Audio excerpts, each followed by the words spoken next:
This is in reference to when Joshin says, forgive me because I'm going to butcher this, Gotemen Sofraya. I don't think that was right, boo. I don't think it was either, right. but I tried, okay? I don't speak demon. I think it helps if you try to say it in the voice. If you're like, Gotafma Sofraya. It sounds better. Even if you say it the same way. Okay. Yeah. Fair.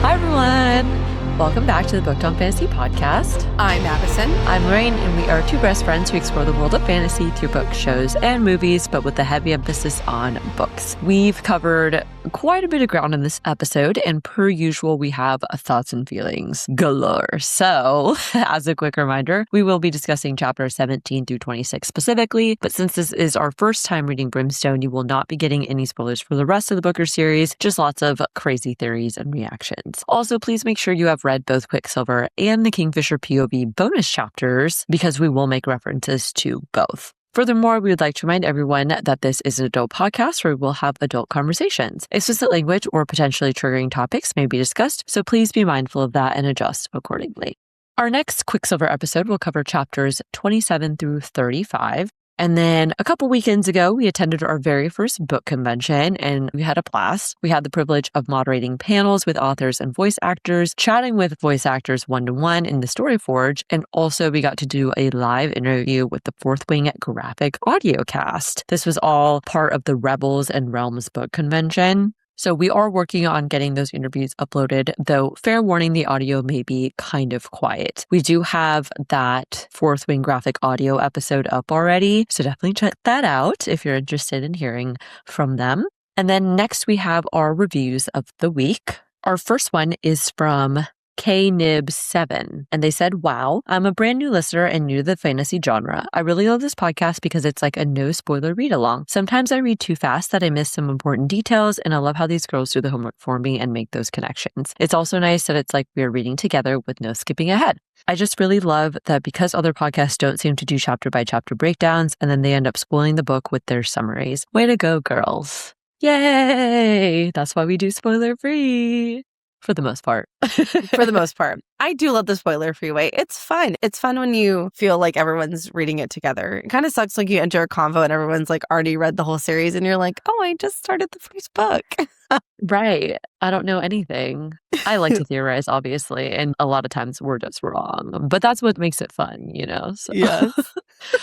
All right, we have one more review. This is from Subslinger, and they said, a reader's perfect podcast. I found this podcast when searching for something to listen to after finishing Onyx Storm to heal my post-book blues. These two best friends not only deep dive like no other podcast I found, but they are funny without veering away from a deeply analytical synopsis of books chapter by chapter. The planning, research, and passion Lorraine and Addison have are only second to their ability to respond to their listeners on social media platforms, making it feel like you are part of a book club and part of something instead of being on the outside. I cannot recommend this more. If you grew up collecting arrow points like a mad person and priding yourself on getting perfect scores on the tests, this is for you, except you get to do it with two friends. Oh my God, that was so nice. That was like the nicest possible thing you could have said. Also, shout out because I did collect arrow points like a psycho. Absolutely. Our people. We found our people. Our people. That's right. Well, recently we've gotten some more 5-star ratings and reviews, and Lauren and I just wanted to say thank you guys so much for taking the time to listen and to do that. It truly does mean so much to us, and we really do read every single one of them. Like, not just on the podcast, but privately. We screenshot them, we reread them all the time. It really does mean a lot to us, so thank you guys. All right, last, as we get closer and closer to the release of Thrashing Day in late September and then ACOTAR 6 in late October, we wanted to give you a quick schedule update. We plan to finish out Brimstone and then prepare for Thrashing Day's release. So in an effort to do that, what are some questions, theories, or any other Fourth Wing topics y'all want us to dive into? We're thinking if we have a little bit of extra time between Brimstone and Thrashing Day's release, we'll do just some like more fun episodes to kind of get everyone else involved in the process and get us back in the headspace of Navarre and Bisgayeth and Violet and Zayden and dragons. Also, many of you have messaged us and asked about Throne of Glass. I always try to message you guys back, but I promise we are not done with Throne of Glass. We will go back. If you've listened, you know that the last 9 months, there was a lot of life stuff and scheduling issues and stuff, and we're slowly getting back on track. So we're not abandoning it. We're just trying to fit everything in. And authors keep releasing books that are really exciting and we want to talk about, but we're working it in. It is on the forefront of our mind. I think about it every day. So don't worry. We got you. Yeah, we're just trying to find a good space and time frame for us to do that, where there won't be anything else releasing that we want to cover too. So just know it's coming. We'll get back to it eventually. We promise. We'll do it if it's the last thing we do. The last thing we do. On this earth. All right, so that is all for housekeeping, and let's get into the episode. We'll start with the book report for chapter summaries, and then we'll dive into an analysis and offer theories for each chapter. And finally, we will share our favorite moments. With that being said, Addison, please give us the book report. Happily. And everyone buckle up because there's a lot of chapters, so I'm going to try to move through them. Chapter 17. Oopsie! Carrion Swift had somehow managed to stumble into a demon trap. Instead of abandoning Carrion to a horrible fate, Fisher decides to step into the trap and help. He immediately remembered the games he would play with his mother and that to defeat Joshin, you needed light. Fisher began punching the wall using his magic to strengthen his punch, but the wall wouldn't give. As Fisher punched, Joshin appeared and sang to them. But it wasn't a lullaby he was singing, it was the dark dream. The hallucinations began and Fisher saw his mother, but Fisher, being Fisher, was quickly able to see the hallucination for what it was, while simultaneously realizing it was his blood glowing and that he could draw a rune using his blood to finally break the ward protecting the wall of the bell tower. The wall broke and light flooded the tower, significantly weakening Joshin.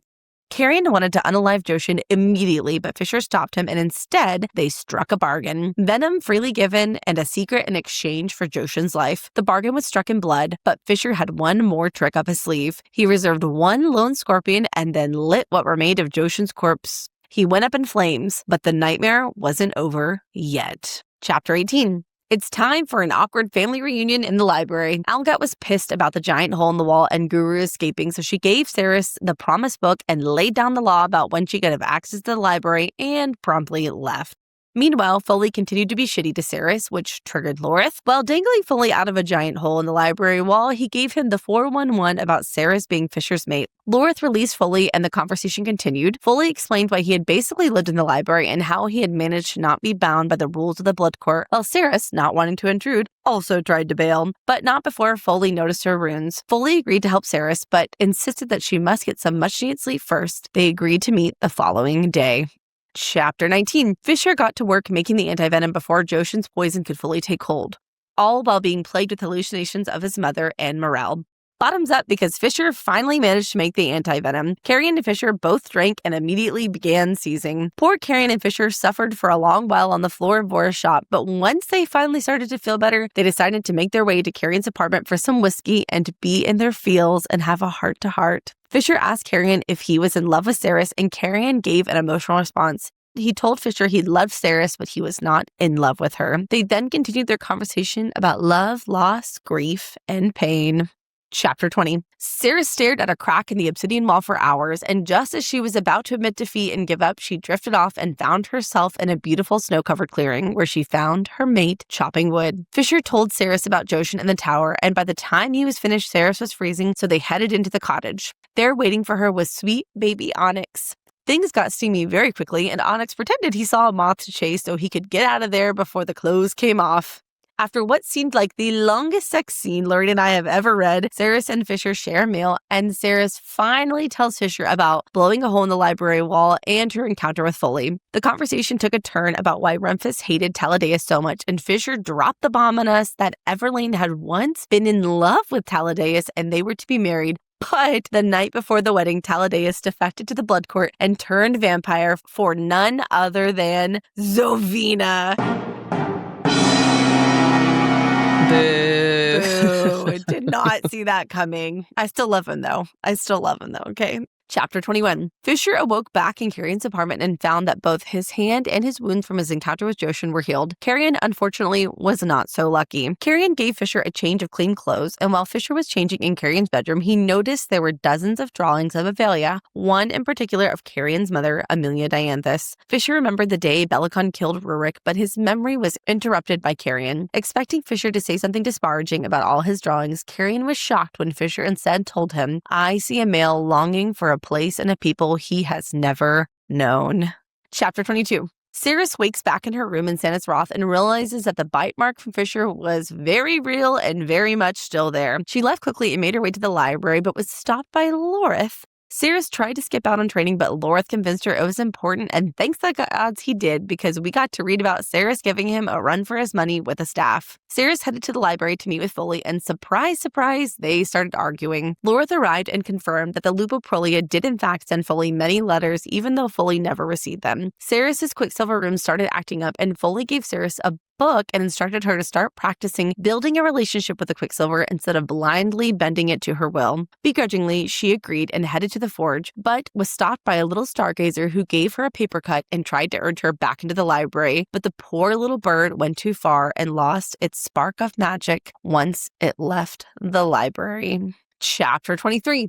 Carrion and Fisher tracked Hayden Fane down. Hayden pathetically tried to slice Fisher with a knife and totally missed, almost cutting Carrion instead. Hayden immediately was able to identify Fisher from the propaganda posters Madra posted all over the city. Carrion managed to convince Hayden that Sirius was alive and well, but he did need to come with them. Hayden reluctantly agreed, but told Carrion first he needed to say goodbye because Gracia Swift was dead. The trio trudged through the desert to the funeral pyre where Carrion said a heartfelt goodbye, and he and Fisher had a touching moment where Fisher hugged and held Carrion. Aww. They attempted to make their way back to Carrion's apartment, but realized seconds too late that they had been spotted. The chase was on. Dozens of Madras guardians flooded the city streets to try and apprehend them. Fisher realized the only way out was to fight, and so they made their way to the town square, where Fisher saw several young scared girls and was informed by Carrion that it was cleansing day. Hearing this sent Fisher into a blind killing rampage. He tapped deep into his well of magic and extinguished all of Madras guardians. Fisher was in a killing trance that was only broken by the urging of Carrion, and so they began running again, this time led by Hayden. Fisher's magic should have been fully spent, but when he reached for it, he found a vast well of magic waiting for him. Fisher brought it forth and encompassed the city of Zilvarn in shadows, and for the first time in history, the shining banner of the North fell into darkness. Chapter 24. Sirius was in the forge making relics and trying to connect with the Quicksilver, whatever the hell that meant. The Quicksilver agreed to bind with the ring, but only if Sirius gave it a memory. The memory that came to mind was that of her mother's death, but before the Quicksilver could take it, she stopped it and instead gave it a memory of her telling something to Hayden that we'll probably never learn. As Sirius finished the relic, the Hazraks appeared. They had a cryptic and slightly confusing exchange where the Hazraks challenged Sirius to find another way to get the Quicksilver to work with her instead of using crude bargains and blood magic. The Hazraks then revealed its true motivation for seeking Sirius out. It wished to make a deal with her, the same deal it had with Malcolm. In exchange for being allowed to stay and observe, it would grant her one favor every year. Sirius agreed, but added the stipulation that she wanted the opportunity to renew the bargain each year. The Hazrak agreed and left, and when Sirius reached out to stop the spinning floating relic, powers surged and blazed through her. Panic set in, and Sirius had only one thought: run. Chapter 25. The trio ran through the streets of Zilvarn and ended up at Elroy's forge, safe and unharmed. Well, except for Fisher, who got a nice knock on the back from Elroy. Elroy was not happy about Fisher's presence and demanded he leave. Fisher and Elroy began arguing, but Carrion had had enough and demanded that they stop. Elroy reluctantly agreed that Hayden could go with them, but only if it was Hayden's choice. Hayden agreed to go, and Carrion spent the next few hours telling Hayden and Elroy everything that had transpired. When Carrion finished, Kingfisher, sensing that none of this was really news to Elroy, called them out and demanded to know what and how Elroy knew of the Fae. Elroy admitted to knowing about Carrion and the Fae and told Fisher that the Swifts weren't the only family with a task handed down through generations. Instead of telling them what he was protecting, he decided to show them instead. Elroy opened a magic hidden passage and led them down, down, down, all the way to a Quicksilver pool. Chapter 26. Sirius found herself at the Quicksilver pool in Amontraeth. It had beckoned her to come and be with it. Sirius didn't know what to do, but she knew that if she didn't do something, she would surely die. Sirius knew she couldn't let the power devour her, so instead she dove into the stream of her power, but immediately it was too much. She willed herself to breathe, to survive as she always had before. Sirius entered the Quicksilver pool, and the Quicksilver immediately began to challenge her and her right to be there. It began to question her about what she would use the power for, and more importantly, what she would be willing to give up for it. Sirius would do anything for love, but she wouldn't do that. She wouldn't give up Fisher. Luckily for Sirius, it was a test and she passed. The Quicksilver granted her the pathway, but not without an ominous warning. Sirius flew backwards out of the pool, and everything went black. And that concludes the book report. What a cliffhanger. Whoa. I know, right? There was a lot happened. There was so much happening, so many POV switches, so many locations. I will say that ending really got me. Like those final chapters right there, I was so surprised. Yeah, it was just like one thing after another, one reveal after another.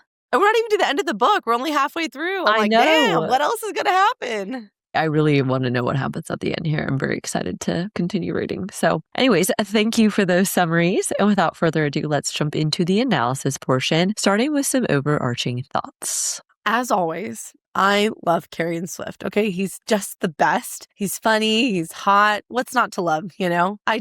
God, I love him so much. And I love that there's so much of him in this book, you know?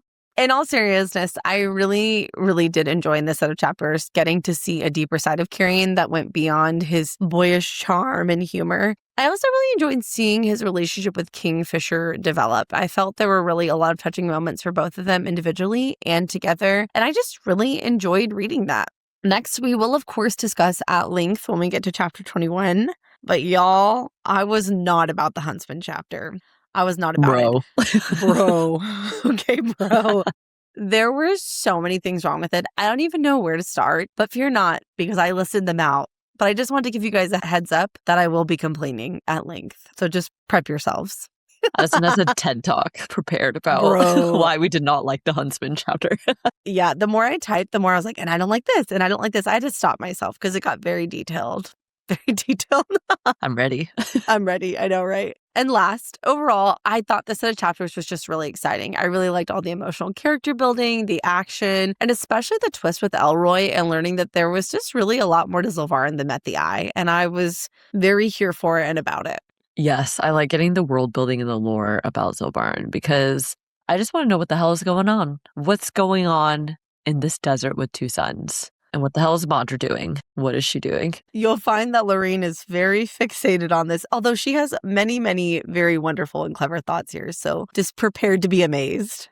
Oh my gosh. Yeah, I really locked in on Zilvarin. I just want to know what the hell happened. Like, why do you have two sons? Anyways, I agree that I really enjoyed the action of this set of chapters. And I think switching viewpoints and locations made it all go by so much faster. I also love the Carrion chapters, especially because it was refreshing to see, as you mentioned, a different side of him. We are getting so many dimensions of Carrion, and I love all of them. And it just endears him to me even more. He is definitely just the best, my favorite character in this book for sure. So aside from that, though, I felt like there was a lot of fluff. Like I enjoyed it, but there was a lot of fluff. We get some snippets of information, but I still feel like I don't have a solid grip on what the big conflict of this book is going to be. Are we killing Madra? Are we killing Belicon? Are we going to find out what Brimstone is and what the rod is? Like, there are just so many things that we need to address. And I'm just wondering how this is all going to wrap up for the end of this book, you know? I think that's very reasonable. Honestly, I'd kind of forgotten about Belicon, and I'd kind of forgotten about the rod. It's not that you're saying that, I'm like, oh shit, there are a lot of problems to solve. Yeah, there are. And I feel like I don't understand how it's going to all solve, I guess. Like, how is this all going to come back together? That's valid. That's honestly really valid. All right, so that ends our overarching thoughts. So let's get into the analysis, starting with chapter 17. The title of this chapter is The Dark Door, and this is in reference to when Joshin says, forgive me because I'm going to butcher this, Gotem Men Sofraya. I don't think that was right, boo. I don't think it was either, but I tried, okay? I don't speak demon. I think it helps if you like try to say it in the voice. If you're like, Gotem Ma Sofraya. It sounds better. Even if you say it the same way. Okay. Yeah. Fair. Yeah. No one does it like Anthony Palmini. That's right. He is a really great voice actor. I love his voices. So good. I honestly would like listen to a book just because he did it. I want to meet him really bad. Anyway, okay, yes, sorry. that too. Sidebar, yeah. But anyways, that phrase translates to the dark door is undone, and this all happens after Fisher breaks the demon trap's ward. So we jump straight back into the action in this chapter as Fisher and Carrion get attacked by thousands of scorpions that were all just little fragments of Joshin. And this was all very extremely disturbing to read, and it was a big hell nah for me. Yeah, I will definitely be pointing out every horrifying example of this as we discuss this chapter, but there were a lot of descriptions of Joshin as jellied flesh or meaty, and y'all know I don't stomach that well. Y'all know I do not handle that well. Disgusting, yeah. Fisher has a couple thoughts that stuck out. So first of all, he remembers how his mother would read books to him as a failing, and there was a quote that said, "Old legends, tomes on old magics written in old fae, tale of grand heroism and good prevailing over evil, and then stories about the old demons who had once plagued the lands of Avelia." Now that we know that there is magic in Zolvarin, it makes me wonder what exactly old magic pertains to. And it's interesting that it's written in Fae, since this further connects to the idea that Avelia and Zolvarin must have been much more connected in the past. I also want to know what happened to all the demons that used to be in Avelia. Are there others still left? Outside of like Morthul and Joshin. Clearly, we have another cycle of heroism taking place with Ceres's magic, the gauze, and the situation with the spreading rot. But I wonder if the same thing has happened in the past or if it was a different quote unquote evil. I think these are all excellent questions. I'll also add to it, how did Joshin get to Zolvarin and who trapped him there? Kingfisher thinks whoever had etched the Alchemarin runes into the floor of the room up ahead had known this would be the only place a beast like Joshin could seek refuge. I want to know who. I want to know the who, what, when, where, why, how. Because Joshin's also been there for, I think they say like 1,000 years. He's been there for a long time. Right. So what's up with that? Reading this memory of Kingfisher jumped out to me for several reasons. First, immediately I was like, we know his mom is an oracle and could see the future, hence all her drawings of Ceres. I think that Adina 100% foresaw Fisher having to face the old demons. And so even as a little boy, she wanted to train him on how to defeat them. Hence the tickling and saying, "And how will you stop me, my love?" Because even as a failing, she was trying to prepare him for this inevitable encounter. I think it's very possible she saw that. That's a good thought. Yeah, I like that. This also, at least in my mind, confirmed to me that the demons are going to continue to be part of the plot. We had Morthul back in Quicksilver, and now we have Joshin, and, which we'll talk about when we get there, based on the secret Joshin tells Kingfisher, I'm pretty fully committed to the idea that we are going to face more demons before this book is done, and definitely the next book. I think that is the trend that we're heading towards, is like the demons are going to come at play, and all of this is groundwork for those encounters. The other thing that stuck out is how Fisher recalls they needed to, quote, let in the light to defeat Joshin, who thrived in darkness, thus why the Alchemarin demon trap had been laid in the depths of the tower in the first place. I found this notable because light refers to both physical light from the source, for example, the sun, but it can also represent knowledge or spiritual renewal or hope, etc. And I think there's a lot more knowledge to uncover as it pertains to alchemists and their power, the gods, the blood curse, and of course, the rot situation. I also think it adds to the discussion of what happened to the other old demons. Presumably, if alchemist powers were the basis for trapping Joshin, then you think it could also be related to defeating or somehow dealing with the other demons as well, right? I definitely think that's a reasonable conclusion. So last episode, you mentioned you thought Eric was dead, and I think you're definitely right. Fisher takes note of the trunks full of jewels and coins and golden cups. And then he's like, there's the body of a dead man curled beside all these things. So unless Eric paid for some guard to hang out down there with them, I don't know who else it would be, you know? Yeah. R.I.P. Eric, my guy. Pretty sure that's him. Yep. Poor Eric. Fisher quickly realizes the entire room is sealed by magic, while Borath taunts them about even Joshin being unable to break the wall to let the light in. Specifically, Borath says Joshin couldn't break the wall. That was before he knew, though. Two suns and no night. No safety from the light. So this actually kind of made me rethink what I thought was going on in Zolvarin. This whole time, I've been under the impression that the double suns in Zolvarin plus the lack of gods has been a bad thing. Perhaps even some sort of curse or evil thing that's been done to Zolvarin, since over time, the Corcoran disappeared and people stopped worshiping the gods. But now I wonder if the two suns were actually the solution, like way back a long time ago. And bear with me because it sounds kind of kooky, but you're used to it. Everyone's used to this by now, okay? Obviously, Joshin, as a demon, hates the light. And since light can sometimes be used as a metaphor for the gods, you could say that Joshin the demon hates the gods. So perhaps the existence of two suns was somehow implemented as an extra ward against all the demons that used to plague Zilvarin. Or somehow, like the moon, aka the night and darkness, was blocked from taking over. And I keep thinking back to how in Quicksilver, Serets notes that the larger of the suns was rimmed with this strange blue corona. And I'm like, what if this sun is actually just blocking the moon? We learned from Everlane at the beginning of Quicksilver that Valmithyn, the twin sisters, once were one god, but a mighty storm came and Valmithyn refused to take shelter as it raged across the land. The powerful spirit within the storm was furious that Valmithyn didn't cower before him, and so he lashed her with forks of lightning. Again and again, the lightning struck Valmithyn, but she didn't die. Instead, she cracked and split in two, becoming Val and Mithyn. Val is the goddess of the sun, but goddess of the day in a looser sense. Mithyn is the goddess of the moon, but again, she presides over all of the night. Then Ceres thanks Bal, Mithyn, Belia, Min, the twins. Now, I don't know how all of this ultimately connects back together, but we've been getting more evidence pointing to an even deeper connection between Avelia and Zilvarin, and now I'm wondering if Avelia and Zilvarin are actually supposed to be one. Like Zilvarin is Bal, representing the goddess of the sun and the day, while Avelia is Mithyn, representing the goddess of the moon and night, because of the similarities of their god legends and just some of their overlapping history and stuff. So I don't know. This is probably a very far-fetched thought, but it would not be a Book Jump Fantasy episode without a crazy theory. Well, I am just in awe of you. I think this is so clever, and I freaking love this idea. If this isn't how Callie Hart planned it, then we need to send this to her for book 3 ASAP. Okay, so someone get Callie on the line.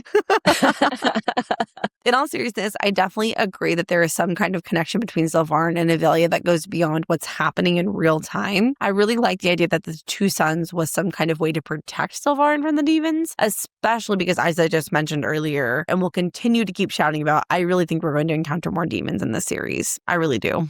So obviously there is a weird magic with the whole area, and Fisher notes that as he punches his fist and magic into the wall, there was an answering ripple of black energy that chased after it. And I don't know what this means about the magic used on the wall to seal it off, but I definitely don't like it. Same Z's. But also we know Fisher has some powerful magic. And so I want to know what kind of magic puts up a fight against Fisher's. I thought that was kind of interesting. So taking down the wall is obviously not going well, and Joshin starts taking full form. Pump the brake, guys. Okay. This description, I could not, will not, but of course I'm going to read it to you. It said, it was a horrible vision, all forming teeth and twisted, wet, glistening meat, pulsing and fibrous. Oh my God. Oh, that was so gross. The glistening meat really took me out. I was not for that. I also was cackling when Carrion was like, ugh, I think I'm going to throw up. And I was like, same, bro. Absolutely same. Just reading about it. And I wasn't even seeing it. Yep. Fisher describes his voice like this. It didn't resemble the voice of any fae or human. This voice belonged to something far, far older, a creature not born but constructed from the base elements of hell itself. And I just thought constructed from the base elements of hell was an interesting way to describe him. Obviously, we've been speculating about a true hell realm, and it seems like Joshin originated from this realm as well, potentially. I think my main question is, how did it get into Zilvarin in the first place? And the only way we've been introduced to cross-world travel is via a Quicksilver portal, and only an alchemist or a god sword could even influence a Quicksilver portal. And so that makes me wonder if it was actually an alchemist that opened a portal to hell in Zilvarin, and that's how these old demons came to exist way back when. And then same with Sanus Roth if Malcolm got a hold of Morthal. Ooh, diabolical to release a demon into a realm full of humans. So whoever did that, they're baddie bad, for sure. And also, why did they do that? Also, mild sidebar, because Vorath's character kind of cracks me up. The voice acting for him is actually really on point. He sounds like equal parts creepy and insane. But the part that actually had me laughing, because it just, I don't know, just the juxtaposition for everything was really funny, is he's like, he's singing to you. Listen to him sing. And you're like, ugh. What? I don't know why, but just visualizing the situation with Shaw cooing this to Fisher and Carrion while there's a massive heap of writhing, disgusting, glistening flesh is really crazy to me. So I thought that was kind of funny. That was funny. He again, like all of the villains kind of have, I said this back in Quicksilver too, but just like cartoonish kind of Like a villainy hokiness. voice to, yeah. Joshin starts chatting them up, and apparently he knows many languages, including Old Fae and Common Fae. I do feel like this is kind of common with ancient evils and fantasy books where they tend to know old languages or many languages because they've existed for so long and have plagued many places with their evil nonsense. I think that makes sense. But what stood out to me about that is when Joshin says, I know many languages I should not know. I hear them through the walls. And immediately I was like, who is Joshin hearing? Like, who in Zilvarin is speaking Old Fae and Common Fae? And that really stood out to me. Madra. That's exactly. Madra. That's what I was thinking. Like, Madra has to be. Fisher continues pounding against the wall to no effect while Joshin gets ready for a snack. And this is when Fisher starts to really hallucinate from the demon venom. He envisions an evil version of his mother, who notably is wearing her favorite dress, blue with birds embroidered onto the skirt. I realized with the start that they were kingfishers. Their wings flashed metallic blue, their proud chests were painted umber. And I was like, whoa, I just had a light bulb moment, which is going to sound really stupid, but just... this is when I had the thought. So I was like, okay, so all the bird symbols this whole time were really just meant to represent Kingfisher. And like Sarah's bird tattoo is quite literally just Kingfisher. I don't know. I just remember when we were analyzing Kingfisher's name and you were like, it's a Kingfisher bird. And obviously now we're like, okay, it quite literally is just that. Like, it is that. It was very literal. We don't like when things are literal, okay? We want the mystery. We want to be confused. Although I will say, I told you that bird motif was a thing in this series. I told you. Yeah. However, I am decided on whether it has a deeper meaning or if it's symbolic of something significant within the series, even past just representing Kingfisher's character. I'm also curious if there will be like other birds and other, I don't know, bird stuff that gets brought up. So we'll see. We'll see.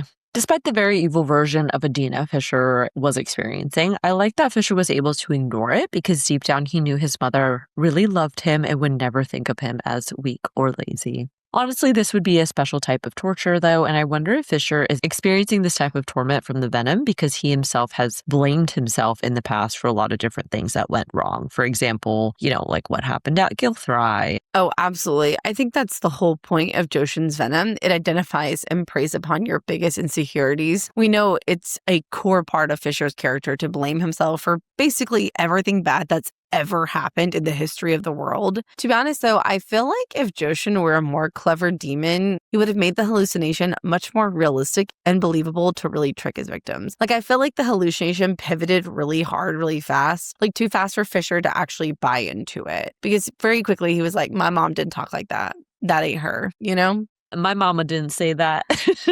My mama wouldn't say that to me. Yeah, my mama loved me. I'm a good boy. I feel like Joshin should have been more clever and like it should have built. It should have been longer time and it should have been more subtle. Instead, she was like, oh, my sweet boy. And the next breath, she was like, you're a fucking loser. And he was like, no. See, okay, yeah, I talk about this later too, but with all the demons, that's what I'm saying. They all just have like this cheesiness to them where I don't really feel like they're that scary or that powerful, even though they're supposed to be. Joshin is like this demon god. And I feel like he was so easily tricked. He was very easily tricked. He did. And I was like, you've been around for how long? And you fell for this? Like, what?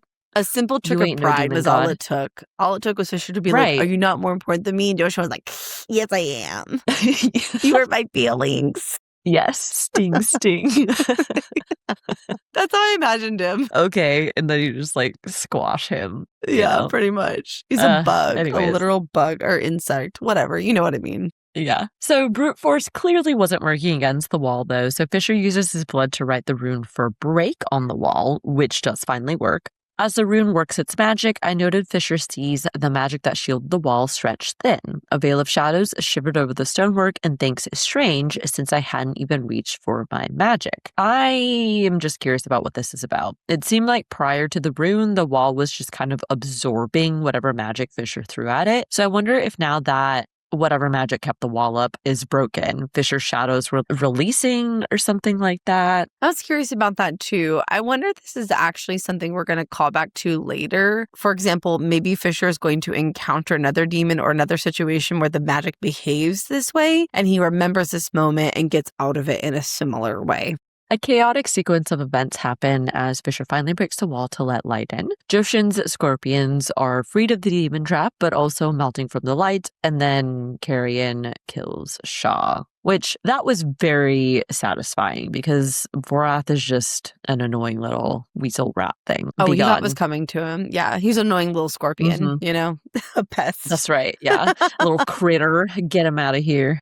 To go in the complete opposite direction, when the ward is broken and it gives Joshin the opportunity to escape, Fisher refuses to let him scurry out of there, and he thinks, I didn't love this realm, but it had produced someone I loved with a fierceness that took my breath away, and I was not going to leave this place worse off than when I had found it. For Saris's sake, I would protect it. I thought that was really sweet. I'd say this later too, but I think Fisher is the softest, sweetest MMC I've ever read in a book. Like, yes, he's a dark shadow daddy and super lethal and scary, but he has these thoughts and interactions all the time.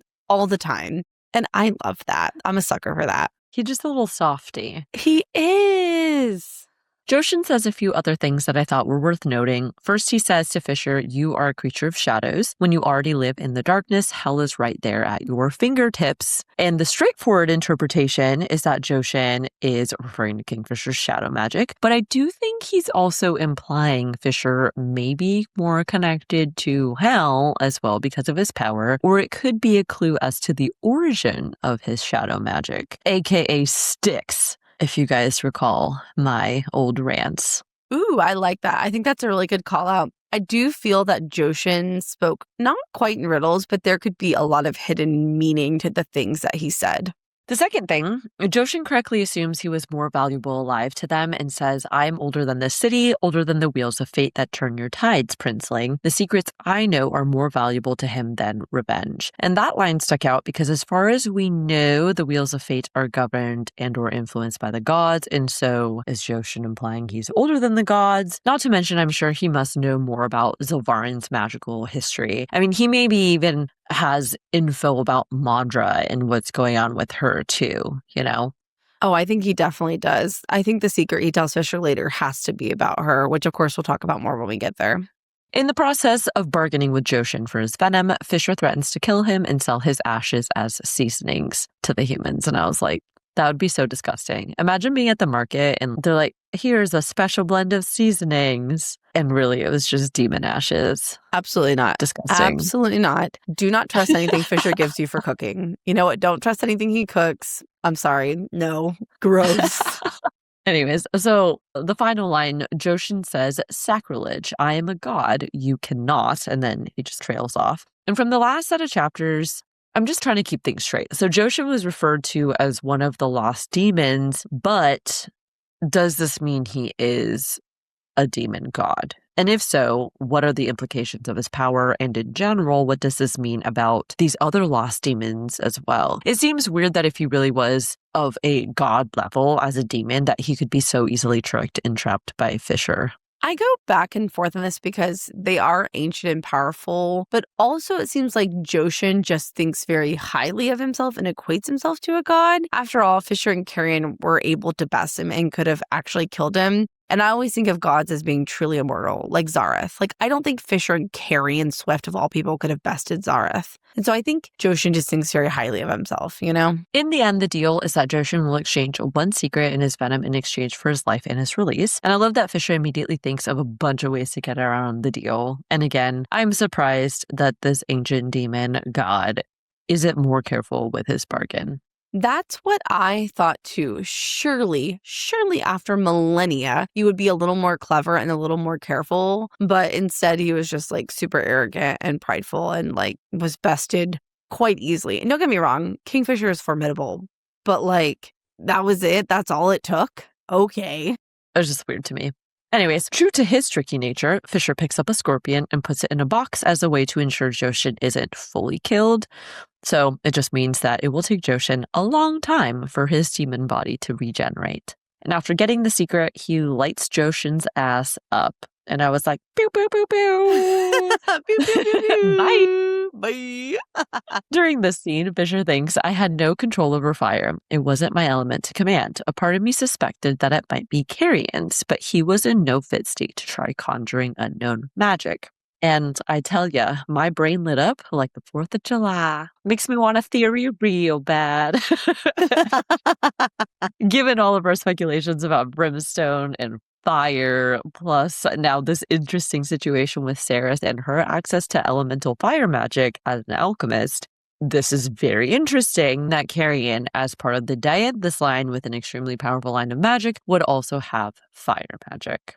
Now, it's not confirmed, obviously, but I feel like if you're going to drop something like this, then it's like, okay, yeah, it's probably going to come up, you know? So I don't know how it all connects, but Carrion for sure has magic that is important. Oh, absolutely. I also think it's highly likely that he, like Sarah's, has access to multiple kinds of magic. Throughout this sequence with Joshin, there were multiple times that Kingfisher was surprised that Carrion was still standing or able to talk or wasn't more affected by Joshin's venom. And I wonder if Carrion actually has some kind of access to healing magic, and that is what helped him withstand Joshin more easily. That's a good thought, yeah. We obviously also have to talk about Joshin's secret. He said, where there is light, there is always darkness. Shadow Weaver, to kill a queen, you will need to visit the darkest of all places. You will need to strike a deal far more costly than this one if you hope to succeed. And the beast who lies in wait for you there will not be so easy to trick as me. She will eat you whole, Shadow Weaver. She will tear away your soul and feed on it for decades. So first and foremost, who is the queen Joshin is referring to? Is it Madra? Or could it actually be referring to a different baddie bad we have yet to meet? Oh, 100% has to be Madra. I mean, sure, it's possible it's someone else, but I would be shocked if it wasn't her. I mean, the triumvirate, Belicon, Madra, Malcolm, right? I feel like each book is going to be about one of them, so... Joshin also references Fisher needing to visit the darkest of all places, and if that don't sound like hell, then I don't know what does. But obviously, there will be another final quest for them in the future, and it seems like this dark place will also be guarded by some sort of beast. And if y'all have been listening closely, then you can probably guess what I'm going to say. I think that beast is going to be a dragon. Okay, see, that's not where I thought you were going to go, actually. Really? What did you think I was going to say? Okay, I do totally agree that they're going to venture into hell, but I don't think it'll be a dragon. I think it will be another demon. We know from this chapter, demons like dark places, plus the whole feed on your soul thing is much more demon-coded than dragon-coded to me. Oh, okay. We'll see. We'll see. A demon dragon. Ooh, okay. Dragon. Okay, anyways, to end this chapter, I like how at the end here, Joshin becomes this pile of ash and Carrion's like, oh, so we're in the nightmare right now. And Fisher is like, nope, this is only the beginning. It's like we haven't even started. I bet Carrion is really wishing he had just stayed in college and did research in the library instead. He could have been cushy in college, you know? Yep, that's right. All right, so that ends chapter 17. Moving on to chapter 18. The title of this chapter is Brother, which is in reference to Foley's former status as a member of the Lupo Prolia. Despite the time that's passed, Lorith still refers to him as a brother and says, I hate to break it to you, brother, but you've been gone a long time. Before the conversation with Foley begins, Algat gives Ceres her first book on alchemy to read with the strict instruction to only come to the library an hour before dusk and before dawn. So I did wonder why Algat restricts her to these hours, and that makes me want to know what the hell Algat is doing in the library while no one else is in there. This seems kind of suspicious to me. Dude, right? I also thought that was suspicious as hell. That whole library is witchy and weird, and Algat's weird and Guru's weird. Everything's weird, and I want to know everything about it. The bulk of this chapter focused on Foley, who cannot get over the fact that Ceres is Fisher's mate and is allied with the Fae despite being a vampire, even though Foley himself is also still loyal to the Fae while being a vampire. But we learn the following from him. First of all, he's been hiding in the library since he transitioned because there were less living creatures for him to endanger. Second, he isn't bound to the Blood Court's rules because he never swore fealty to it, so he lives in Sanisroth because Taladeus lets him. So honestly, I was like, does this mean Foley just lives off mice or whatever he's been like eating? What is he eating if he refuses to draw blood from Fae or other warm-blooded creatures? Ooh, you know what this made me think of? Remember when Lorith and Ceres go to the Cogs to go to the tavern and get a drink? And they're talking about that creature, and the creature like takes a rat and drinks from it like a cup. Oh, yeah. Ew. That's all I can think of. Okay, related to this conversation, later we learned that he had his teeth ripped out as punishment, so he couldn't feed either. So I think it's a really good question, like, how is he surviving? My first and I guess really only thought was that Taladeus is bringing him blood and he's just straight up drinking it from a cup. I guess, but like, how is that any different from, I don't understand his position. I'm like, fully, like, you're going to have to eat. Yeah, And maybe but it's just like out of sight, out of mind, so he just doesn't care about it. But he can drink blood without killing someone. Like sustainably sourced blood. You know what I mean? I guess so. Yeah. That's how he reconciles himself with it. He has his principles, A but also small he doesn't want farm to of die. humans. That's right.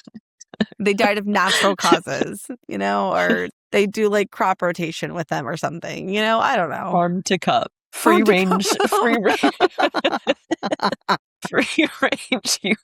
Okay, so do not trust any food from Kingfisher or Lorraine. Okay, because organic, certified organic. Anyways.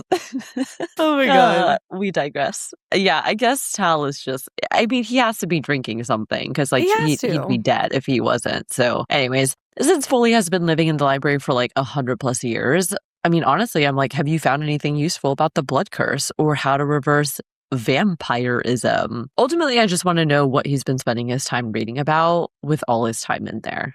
Upon seeing the book, Elemental Runes and Their Purposes, A Comprehensive Guide to Alchemy, the conversation shifts to Ceres, how she's godbound to Fisher, and then obviously her alchemy magic and all of her runes. The title of the book is interesting because it serves as our first bit of info that various runes represent different elements which make up magic, and alchemists harness these different elements. I do appreciate that Foley's tone shifts after learning all this, and he ultimately agrees to help. So his first recommendation for Ceres was for her to sleep because alchemists require a lot of sleep to regulate their power and tap into their magic effectively. Well, then I must be an alchemist because I also, like Ceres, don't sleep enough, but need a lot of sleep to make my magic happen. Okay? I need That's right. Yep. Sleep. I've like half the time Lorraine's awake, I'm sleeping, and half the time Lorraine's texting me, I was like, oh, sorry, I was taking a nap. Taking a nap. That's right. Always be napping, baby. To add more context to the power of alchemists, Foley also adds that some magics are reflexive. They come to a person automatically, like breathing, but an alchemist's magic can only be harnessed. So this was an interesting point because it clarifies that alchemists basically serve as conduits for magic, but since they tap into magic as a whole rather than having an innate kind of magic, it seems like they have access to a much bigger range of magic, if that makes sense. I still believe that alchemists in particular are connected to gods and their magic. Ceres is eager to figure out how to seal off her runes, but Foley insists she must rest first, which would also give him time to refresh himself on the proper steps to seal alchemical runes.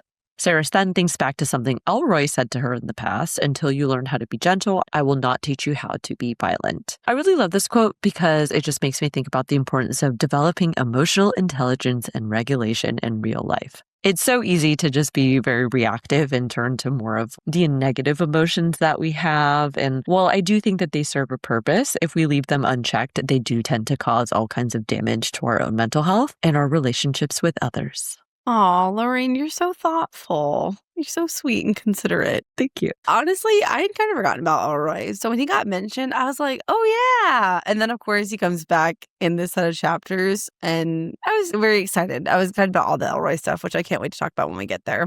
To end the chapter, Ceres and Foley agree to meet up the following evening. Very quick chapter. All right, moving on to chapter 19. The title of this chapter is I'll Live. This one is a little more ambiguous. However, I think this has multiple meanings. The first is that Carrion and Fisher, they'll live through the Joshin ordeal. Yeah, it was miserable and painful as fuck, but they survived. I also think this is in reference to the conversation that Kingfisher and Carrion have at the end of the chapter about living with and feeling pain and grief, that no matter how hard it is, it reminds you that you're alive and you had something worth grieving for and you'll live through it. Beautiful. So thoughtful. While Kingfisher and Carrion search for items to help in making an antidote, I did want to know that they smell a strange, musky scent. And Carrion says, "I swear I know that smell." And so then I started wondering if that smell is the same foul smell that Kingfisher recalls back in chapter 4 when they first encounter the new hybrid feeders. I know the locations are different, but now that we know Madra is involved with the creation of these feeders, I wonder if Vorath had something to do with the process as well. I absolutely love this. I don't care if it's wrong. This is canon for me now. Yes, I love it. Okay. Fisher also mentions that Shaw had a full distiller out of sight from prying eyes where he had clearly been up to no good. If not the hybrid feeders, then I wonder if maybe something else we'll encounter later is what Shaw was up to in his shop and all that. Yep, he was doing all the magic in there for sure. He was doing all some kinds of voodoo magic and shit. Yeah, for sure. Yep. So I cannot imagine being haunted by nightmare manifestations of your own thoughts. And we see that Kingfisher is still being haunted by evil versions of both his mother and also Morel. I did think this was an interesting way to get more insight into Fisher's character, though, because it shows how responsible Fisher feels for everyone in his life and not being able to save the people that he loves, and how much of a burden that has been for him. Yeah, don't get me wrong. Morthel was absolutely terrifying, and it would have been a horrible way to go, but I think it would have been like relatively quick. Joshin's brand of death seems particularly awful, especially seeing Morel all disfigured and burned. I do agree that I thought this was really interesting and a clever way to do some character development for Fisher. A big part of Fisher's character is the pain and suffering and the demons he's had to face and master. But it's interesting to see that more developed and to get more insight into what specific insecurities he has from his experiences and like specifically Morel's death and how that impacted him. Yes. Ooh, yeah, the symbolism of that. Mm-hmm. Facing your demons with real demons. In the process of making the anti-venom, we learned that Kingfisher needed to infuse some of his own magic to counter the magic in the original venom, but the description of the rest of the ingredients also caught me eye. I wrote Caught me eye. It caught me eye. Pirate Lorraine is here. It said, I threaded my shadows into the metal cup, setting them into blood, salt, and venom, infusing the concoction with my power. So the main thing that stuck out was the salt ingredient, because we learned later in chapter 2 that salt is one of the tria prima, and the fact that it's being used to make a magical anti-venom adds to its importance in terms of magic and alchemists. In fact, I wondered if combining these three things will basically be like the cure or serve as a large answer to something by the end. When you look up tria prima, it is associated with alchemy, and it stands for the concept that all matter is composed of three spiritual and physical components: salt, mercury, and sulfur.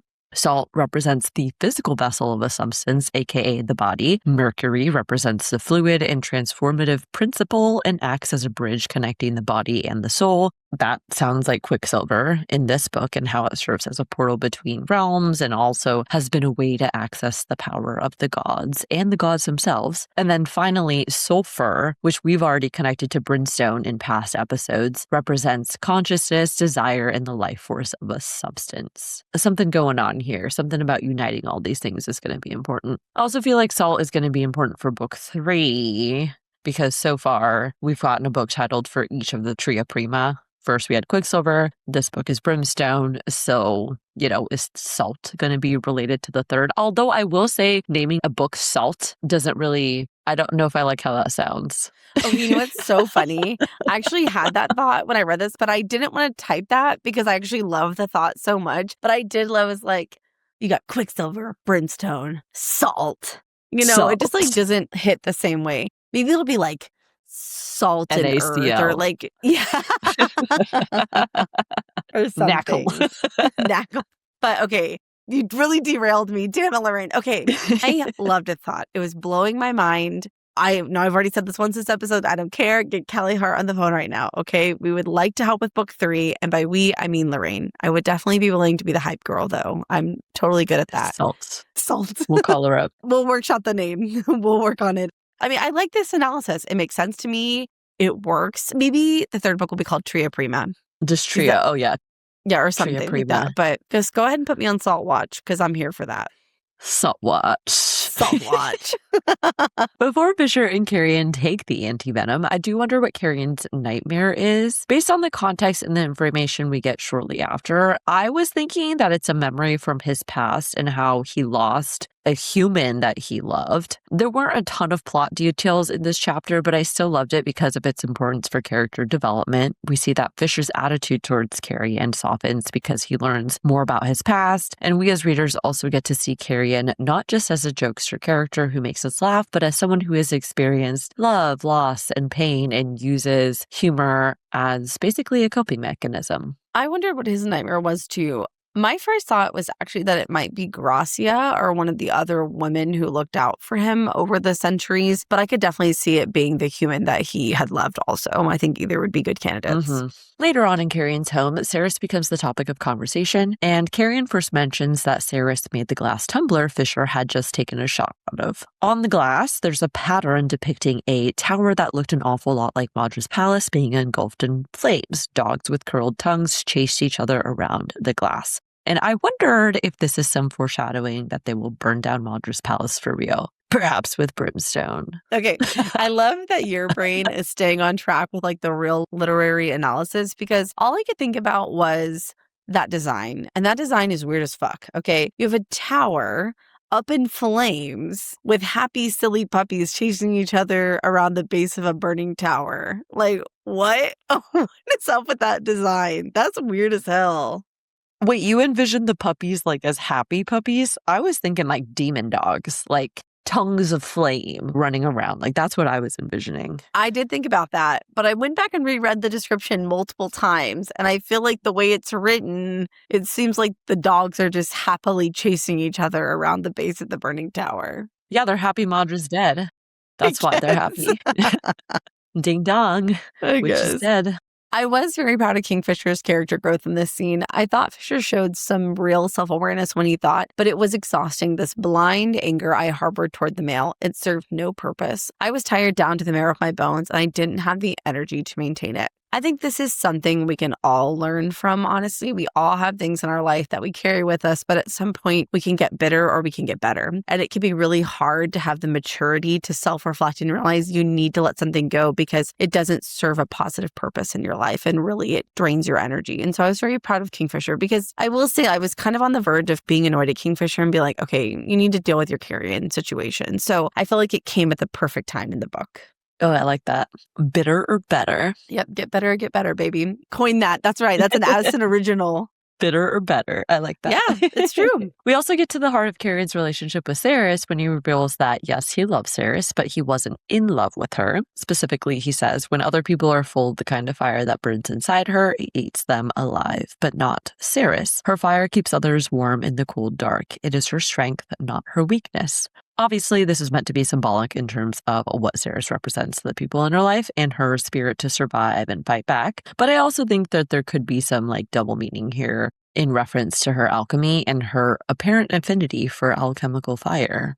I absolutely love this conversation. I think it's probably one of my top 3 moments from the entire series so far. I think it really shows a depth and thoughtfulness to Carrion that we haven't seen before, which y'all know I absolutely love, because I love Carrion and I love good character development. So those two things combined are just chef's kiss for me. You know, I just thought it was great. And also just shout out to Callie Hart, because I feel that this conversation was very beautifully written. It was very thoughtful and considerate. The language choice was good. It was just a really good scene. So kind of going back to Carrion's reference to the person that he loved in the past, I was very saddened to learn that he still carries the pain of losing this person. It likely doesn't matter, but I do want to know what happened to her, because she was clearly really important to him if he still grieves her after all these centuries. Same. Give me all the sad backstories, because I love to be damaged. I think you mentioned this earlier, but I do wonder if it's related to the ghost he was seeing back in Vora's shop when he was saying, no, like, please don't do that. She's sick. I'll do anything. I do hope that we do get Carrion's sad story. I would actually like that. I mean, I wouldn't, because I don't want him to be sad, but I think I would like it. I want some Carrion POV chapters. That's what we need. My God. Yes, please. That's what we need.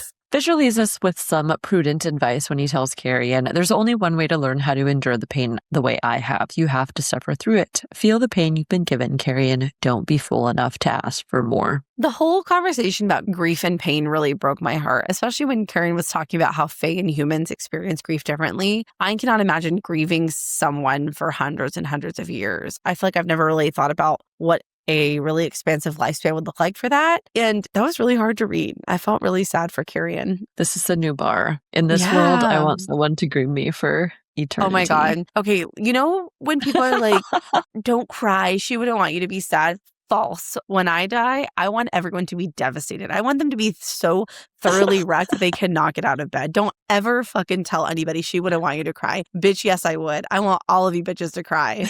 Okay? I want you to mourn me. I want you to grieve me for hundreds of years like Carrion Swift does. Funeral all day, every day. Funeral all day, every day. Although I do put the fun in funeral. Fun funeral, but sad. Mostly sad.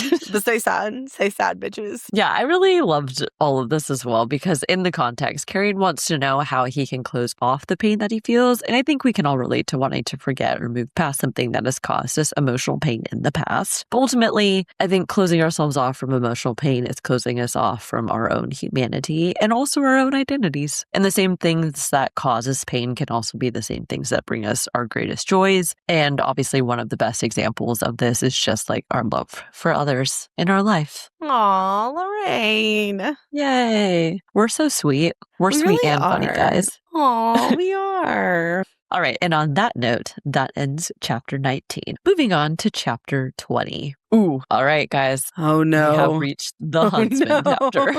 Prepare yourself for Addison's TED Talk. The title of this chapter is Huntsman, which is in reference to the setting of the stream. Kingfisher explains that the cabin they were in was a huntsman's cottage where he had come and visited with his father when he was young.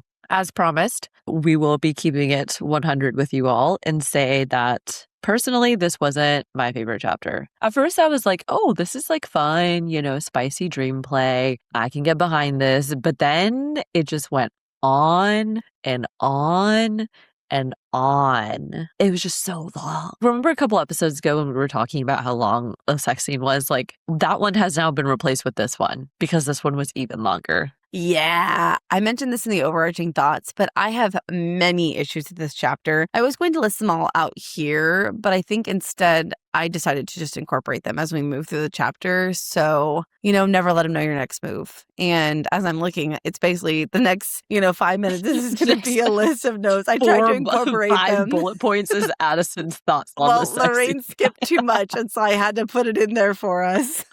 I skipped it because it was so long and it was so repetitive. And I was like, I don't care. To kick us off, when the chapter first started, I was like, ooh, okay, I like this. It was unexpected and a nice way for Saris and Fisher to exist on the page together, despite them being in different worlds. Okay, so I was about it in the beginning. My first two issues are as follows.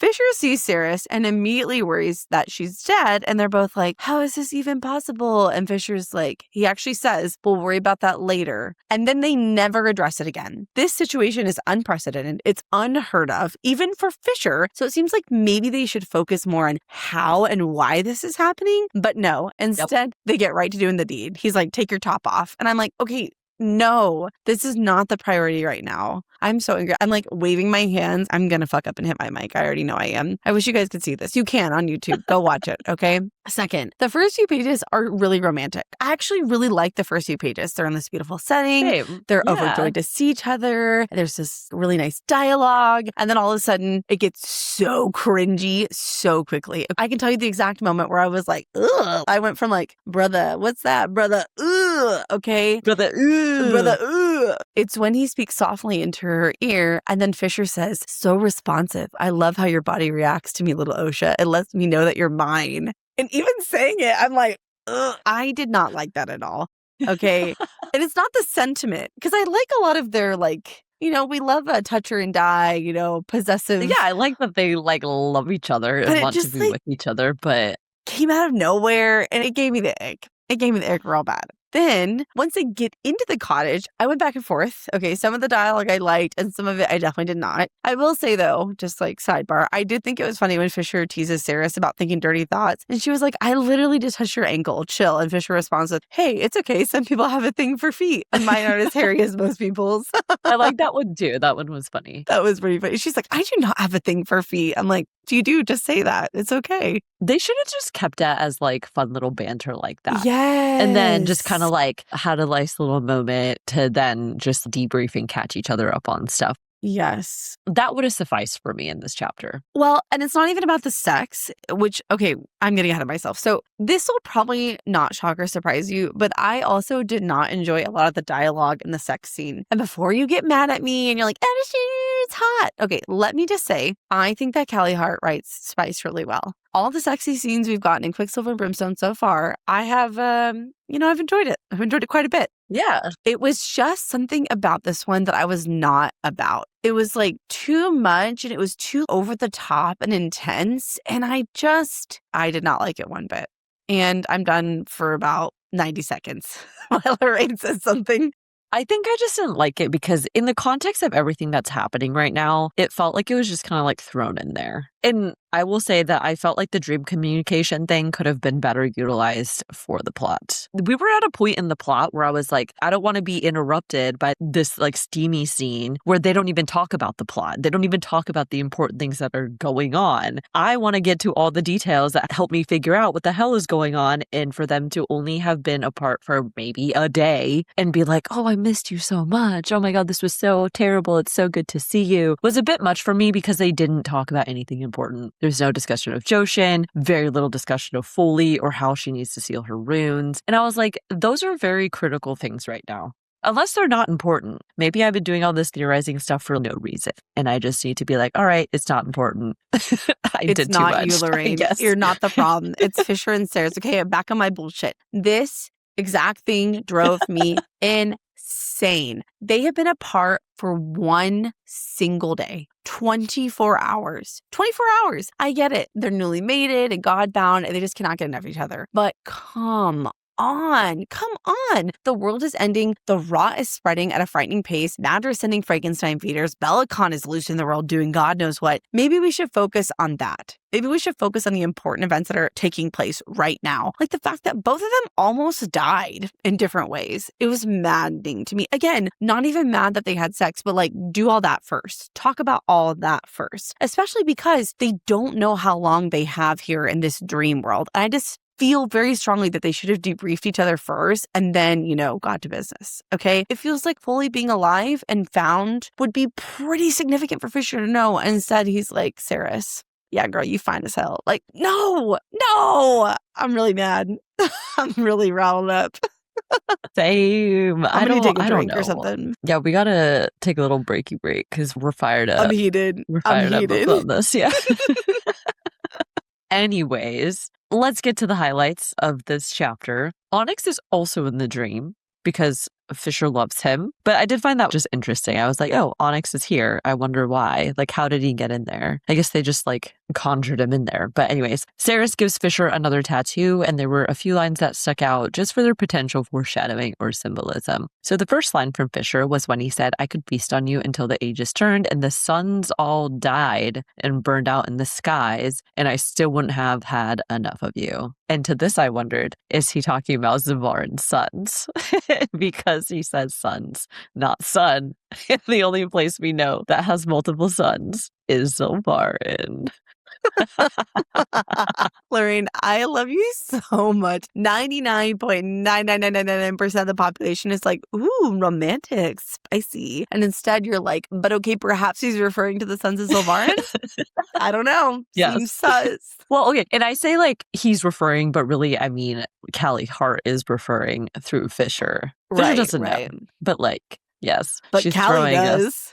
Callie does. Yeah, she's sprinkling it in there. Guys, I told you I'm all about the plot right now, okay? I don't care about Lorraine get is these not spicy here for scenes the out of sex. here right now. Yeah. I don't care. God, I hope there's not even next set of chapters. I don't think you're going to be able to take it. The next line was while they exchanged dirty talk, and Saris notes heat filled his eyes, the tiny sliver of quicksilver rimming his iris, shifting frantically as it formed strange and beautiful geometric patterns. Specifically, the use of geometric made me think of shapes, which then made me think of runes. We know that Kingfisher has specific runes as tattoos that mean various things, and that runes are also associated with alchemy and god bindings and just everything. So mostly I wonder what these patterns are signaling. Perhaps they're related to how the Quicksilver stays tied to Fisher in the first place. I don't know. Finally, I also wanted to know what Nisarin means. Sarah says, let me bite you, and Fisher responds, no, Nisarin, which I thought was strange because it's capitalized, meaning it's a proper noun. Perhaps it's a title. Or what if it's Ceres's true name? Okay. I don't think that's the case. I, however, did clock this too. I actually did some research on this one because I was like, what is this? Because I've never seen this word. It's never been in either book. I did search it. Obviously, I have not read the whole book, but based on my research, it seems like this is never explained, and he actually never calls her that again. I think everyone's assumption is that it's some kind of pet name in Old Fae, and he just chose to use it here, but it is kind of an odd thing to slip in with no explanation, especially as you have alluded to, like true names. Names have power, names have meaning. You know, Oshaleth means sacred. Throwing something around like that without explanation seems like not the best course of action for the series. Right. Because like if it was just like a pet name, why not just call her Osha? But instead he uses this like totally different word. So yeah. And he goes back to calling her Osha right after that. And Osha's great. Right. Everyone loves Osha. So that's why it's important. Well, sadly, I don't think we get an explanation in this book. So dang it. Damn. But we never know. Maybe in Salt Tria Prima Book 3, it's coming back. Anyways, okay. By the end of the main sex scene, Fisher also makes this comment: to fall asleep within a dream is to commune with the gods. So I don't quite have a thought for the implications of this, but if our thoughts about alchemists being connected to the gods is correct, then I think it makes sense, because they wouldn't be here having this interaction in a dream at all if not for Ceres being an alchemist and having these crazy magical powers. I also wonder if this is actually foreshadowing that Ceres and or Fisher will enter into the dream world again and actually interact with Zareth or Baal or Mython again, or even another god, perhaps. Ooh, yeah, I hope so. This was a very useful power. I know. You know? I agree. Well, and like, there's no commenting on this or re-exploration of it. They're not like, oh my God, this is crazy. How are we doing this? We need to figure it out so we could do it again because it's very useful. It's just like, right. Ooh, we could have sex and now I'm healed. Fun. And that's it.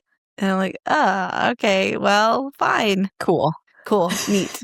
That's pretty neat. So the reveal at the end of this chapter did genuinely surprise me. Not only was Everlane in love with and betrothed to Tal, which now absolutely makes sense for why the enthrallment situation and the scene at the Darn back in Quicksilver was so upsetting. But apparently Tal fled and swore allegiance to Sanisroth because he was in love with Zovina. Of all people. I was like, why? Why? Why Zovina, Tal? She's awful. Of everybody that you could have chosen.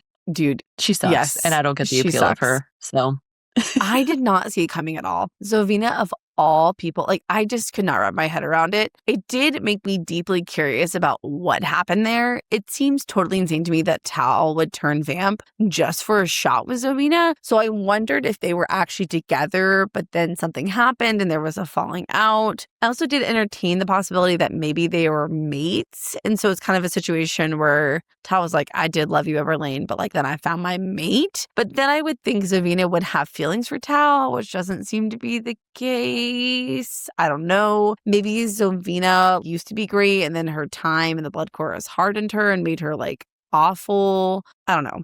Also, we've talked about this before, but I still think that Renfis has a thing for Everlane, and knowing this now makes even more sense on why Renfis hates Tal. Like, there's a lot of reasons, but I bet he was jealous of Tal because Everlane loved him, and then that made Renfis hate him even more for breaking Everlane's heart. So I wonder if that like plays into Renfis's issues with Taladeus. Yeah, I think that would make a lot of sense. I will say overall, this does make me more curious about Zovina's backstory and just like how she came to be aligned with Sanisroth and Malcolm. I wonder if she was just like captured by Malcolm and then used potentially to also get Tal. That seems like something Malcolm would do. Malcolm knows Tal loves Zovina and he's like, oh, Tal, you're super powerful. I'm gonna get you too. That does seem like something Malcolm would do. Absolutely. Retweet. All right, so that ends chapter 20, moving on to chapter 21. The title of this chapter is Dianthus. This is in reference to the drawings of Amelia and Rurik Dianthus that Kingfisher finds in Carrion's bedroom. I also think it refers to Carrion's character journey and the evolving relationship of mutual respect he and Fisher are developing in this chapter.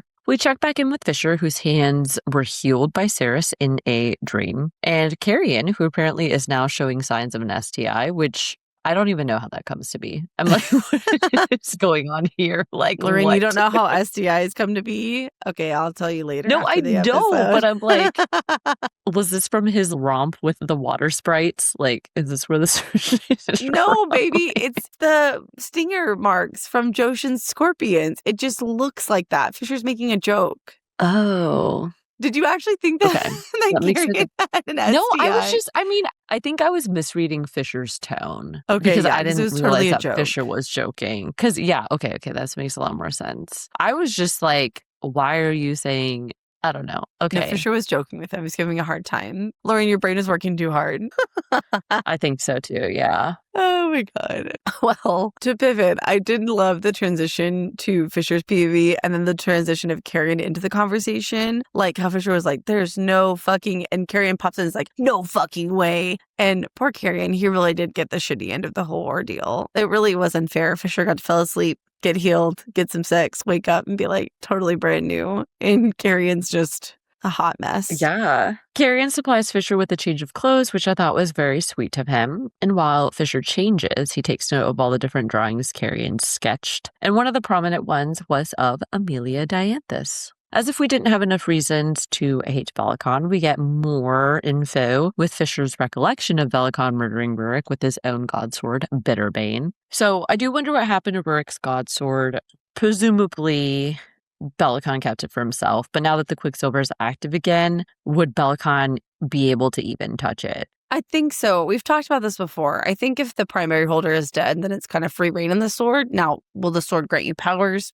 Undetermined. I would just be willing to bet that Velikon has Bitterbane. Back at the beginning of Quicksilver, when he briefly has his hands on Solus, there's some comment made that basically Velikon is just like collecting rare, powerful swords. And like he wanted to add Solus to his collection when he thought he could. But I would be shocked if he didn't have Bitterbane just chilling somewhere in the Winter Palace. That makes sense. I'm also very interested to know, in relation to this whole recalled memory, why of all people Amelia chose Fisher's father to give baby Carrion to keep him safe. What was Amelia and Finran's relationship like? I'm not implying anything romantic or anything like that, but why did she choose him of all people? Yeah, that's a good question. Knowing Carrion tried to sketch out as many memories as he could of the people he loved and events from his life in Avelia was really heartbreaking. I just love his character so much, and it's so sad that these memories and sketches are all that he has left of his family. Fisher also notes a sketch of ships sailing along a coast that look like the islands that guarded the beaches of Lycia. So the Lycian Fae were only mentioned a couple times back in Quicksilver, and we know that they are a seafaring coastal group of Fae. And this stuck out because I was kind of wondering if Carrion had potentially sailed out, at least to like the coast of Lycia when he was younger. And then I started wondering if that was the case, then why? There was also a note back in Quicksilver that said, it was reported that the pool belonging to the Lycians, the seafaring Fae who lived upon a southern island, was located deep in a sea cave and was almost as large as the Avelian pool, though that had never been confirmed. The Lycians regarding it as their most sacred place of worship. See, I don't think that Carrion did. Call me crazy, but I feel like it's been mentioned several times that he was a baby when his parents were killed and brought to Zilvarin. So I don't think he has any connection to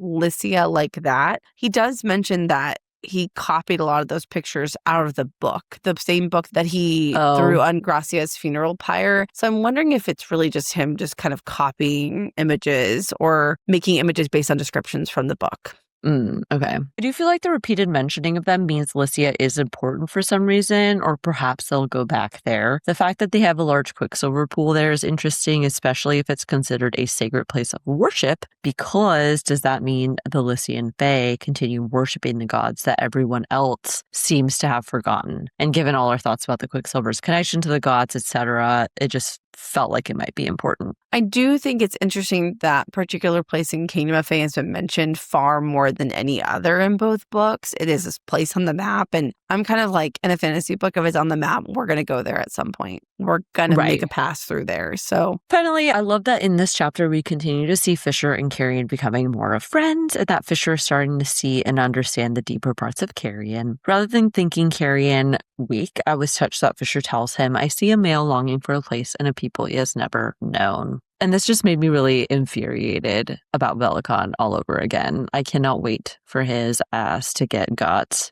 Dubara time is over. Diantha's time starts now. Pew, pew, pew, Pew, pew, pew, pew. pew, pew.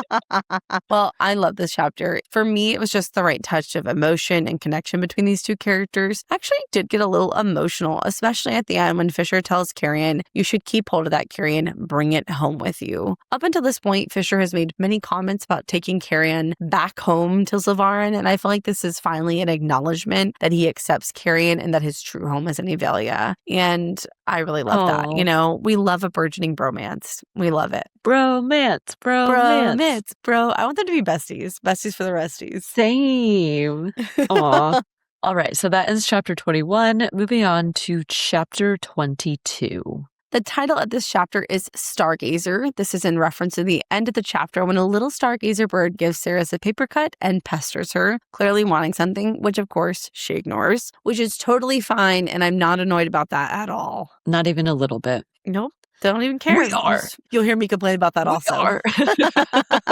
Back in Amandris, Ceres and Lorith meet up for an early morning training session, and we are not going to talk about the spell thing because honestly, I'm tired of it. No, we are going to talk about it, Lorraine, okay? But only because I thought it was really funny that Ceres tried to explain, and Lorith was like, we've all had those kinds of dreams before, Ceres, but I did like that. Lorith is such a good friend. Funny. He's such a good guy friend. I feel like he would be like the best friend. Training goes well, and Ceres decides she would see if she could alter Solus to fit her better, since we all know she is not a 6'7" male Fae warrior. I did like this training scene for two reasons. Number one, I liked that Ceres kind of kicked Laura's ass. That was kind of nice. Mm-hmm. And second, I also liked how Kelly Hart used it to have Lorith apologize for being an ass the day before in the tavern. If you recall in last episode, I love Lorith, but I was kind of like, you're being kind of crazy. This is kind of uncool. And so I liked the way he apologized. I thought it was sweet and very on brand for his character.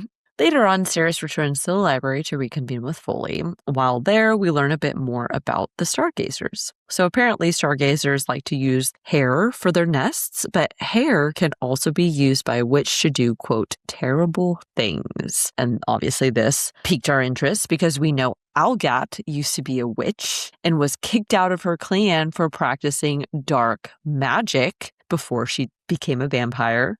She's also the keeper of records who hangs out in the library most frequently. So I don't know. I'm kind of still on the fence over whether we can trust Algat. She's allowing them to gather information from the library, but I'm sure Algat remembers plenty of her witchy practices, and I could easily see her using the stargazers to gather hair or just do whatever for her, you know? Ultimately, I'm still waiting to see how big of a role Algat will play in the story, because right now she's just kind of a wild card for me. Algat is an absolute menace, and she is absolutely did not be trusted. I do not think for 1 second Algat will become an ally. The first time I read this, I just filed it away as interesting world building, but after reading it again, I feel very strongly that this is foreshadowing that Algat or another witch will try and actually get a strand of Ceres's hair and fuck with her. I think that Algat's placement in the story is very intentional, and I think even her helping Ceres, one, she's sort of obligated to because Ceres is queen, and two, maybe a way just to build a false sense of trust. Yeah, I don't know. She's up to something. I don't know. Something weird's going on. So it's pretty clear Foley harbors a lot of resentment for what's happened to him, but I like that Ceres doesn't care about his whole woe is me attitude about being stuck in Sanosroth, and instead asks why he hadn't actually tried to leave yet since he didn't swear fealty to them. And I'll admit I was expecting something much more intense. Instead, it was just that he didn't think they would take him back because no one was getting each other's letters. And I was like, oh my God. You guys for real?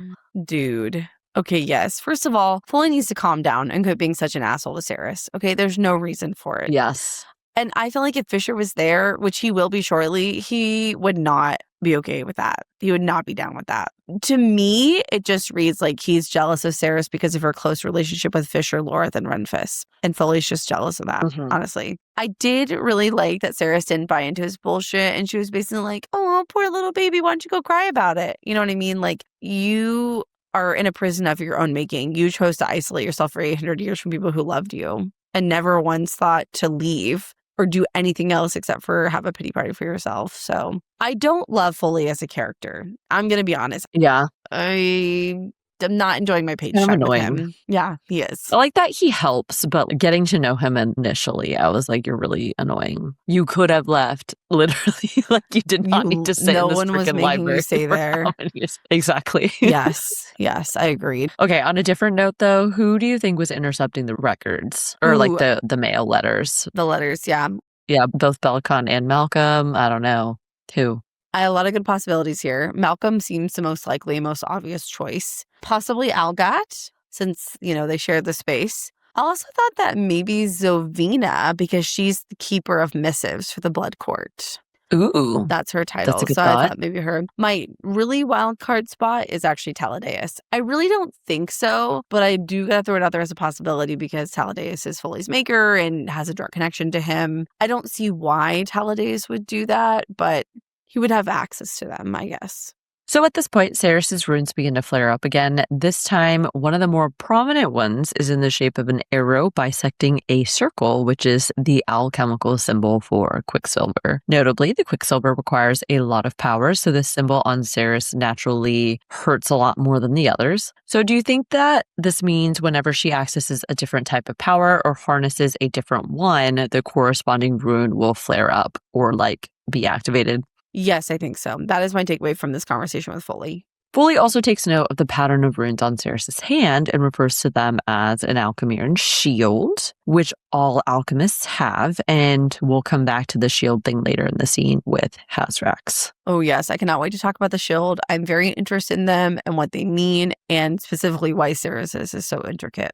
I also thought it was interesting that in reference to Ceres complaining about not knowing anything about her magic, since there wasn't any in Zilvarin, Foley says, you cannot eradicate magic from a city. Once it takes root within a community, it never leaves. You just didn't care to look for it, like within yourself, for example. So this detail definitely adds to a lot of the others that we've gotten about Zilvarin, in fact, having some magic. But there also seems to be a distinction made between the magic of the land and individual magic that someone is born and gifted with. So in Ceres's case, she's always had the ability to use her alchemy magic because it's an innate gift, I guess. And that makes me wonder if she can use it theoretically in any realm that she goes to.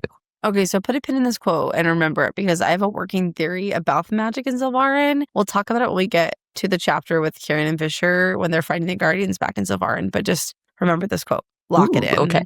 So finally, we get into more alchemy-related details, which I was very excited about. Before she begins to read the first book, Ceres skims and reads this quote that said, unorthodox tria prima, the basis of which is always the same, salt, quicksilver, brimstone. The uses for all three are varied and wide. Combined, they, and then it just trails off. And of course, we don't get the rest of the thought. So this is definitely important, and we're going to have to remember this moving forward. We know what quicksilver is. I'm hoping that we'll find out what brimstone exactly is by the end of this book. And of course, now we have one more important element in alchemy, which is salt. And I just really want to know what happens when all three are combined. Oh, I know what happens. They go boom. Fire, explosions, everybody dies.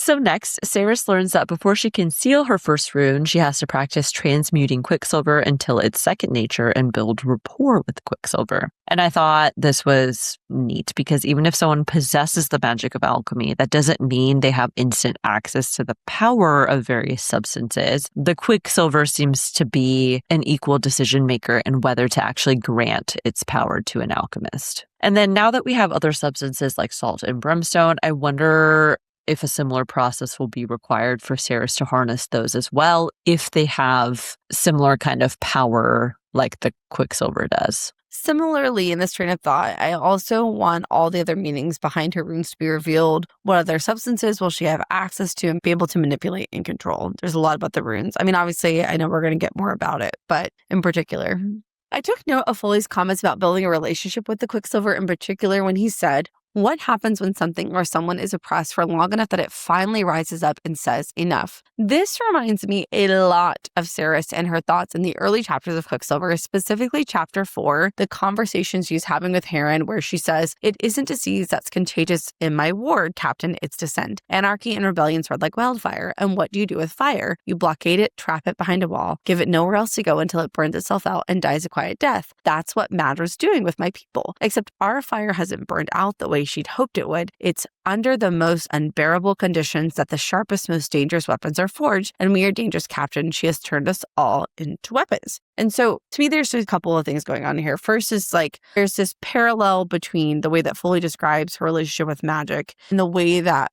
the people of the third are treated. And I think in a way, Saris and Foley are very similar, almost like two sides of the same coin. And I'm kind of curious to see how their relationship develops because they butt heads so much. I think it's because in a way, they're very similar and their experiences have taught them similar lessons. But also like in relation to those quotes, her describing the people of the third as sort of like a tinderbox waiting to go up is very similar to her magic, right? The more she forces it and tries to confine it and control it, more likely it is to explode. And so I just thought there were like a lot of parallels between these two thoughts and experiences for both of these characters.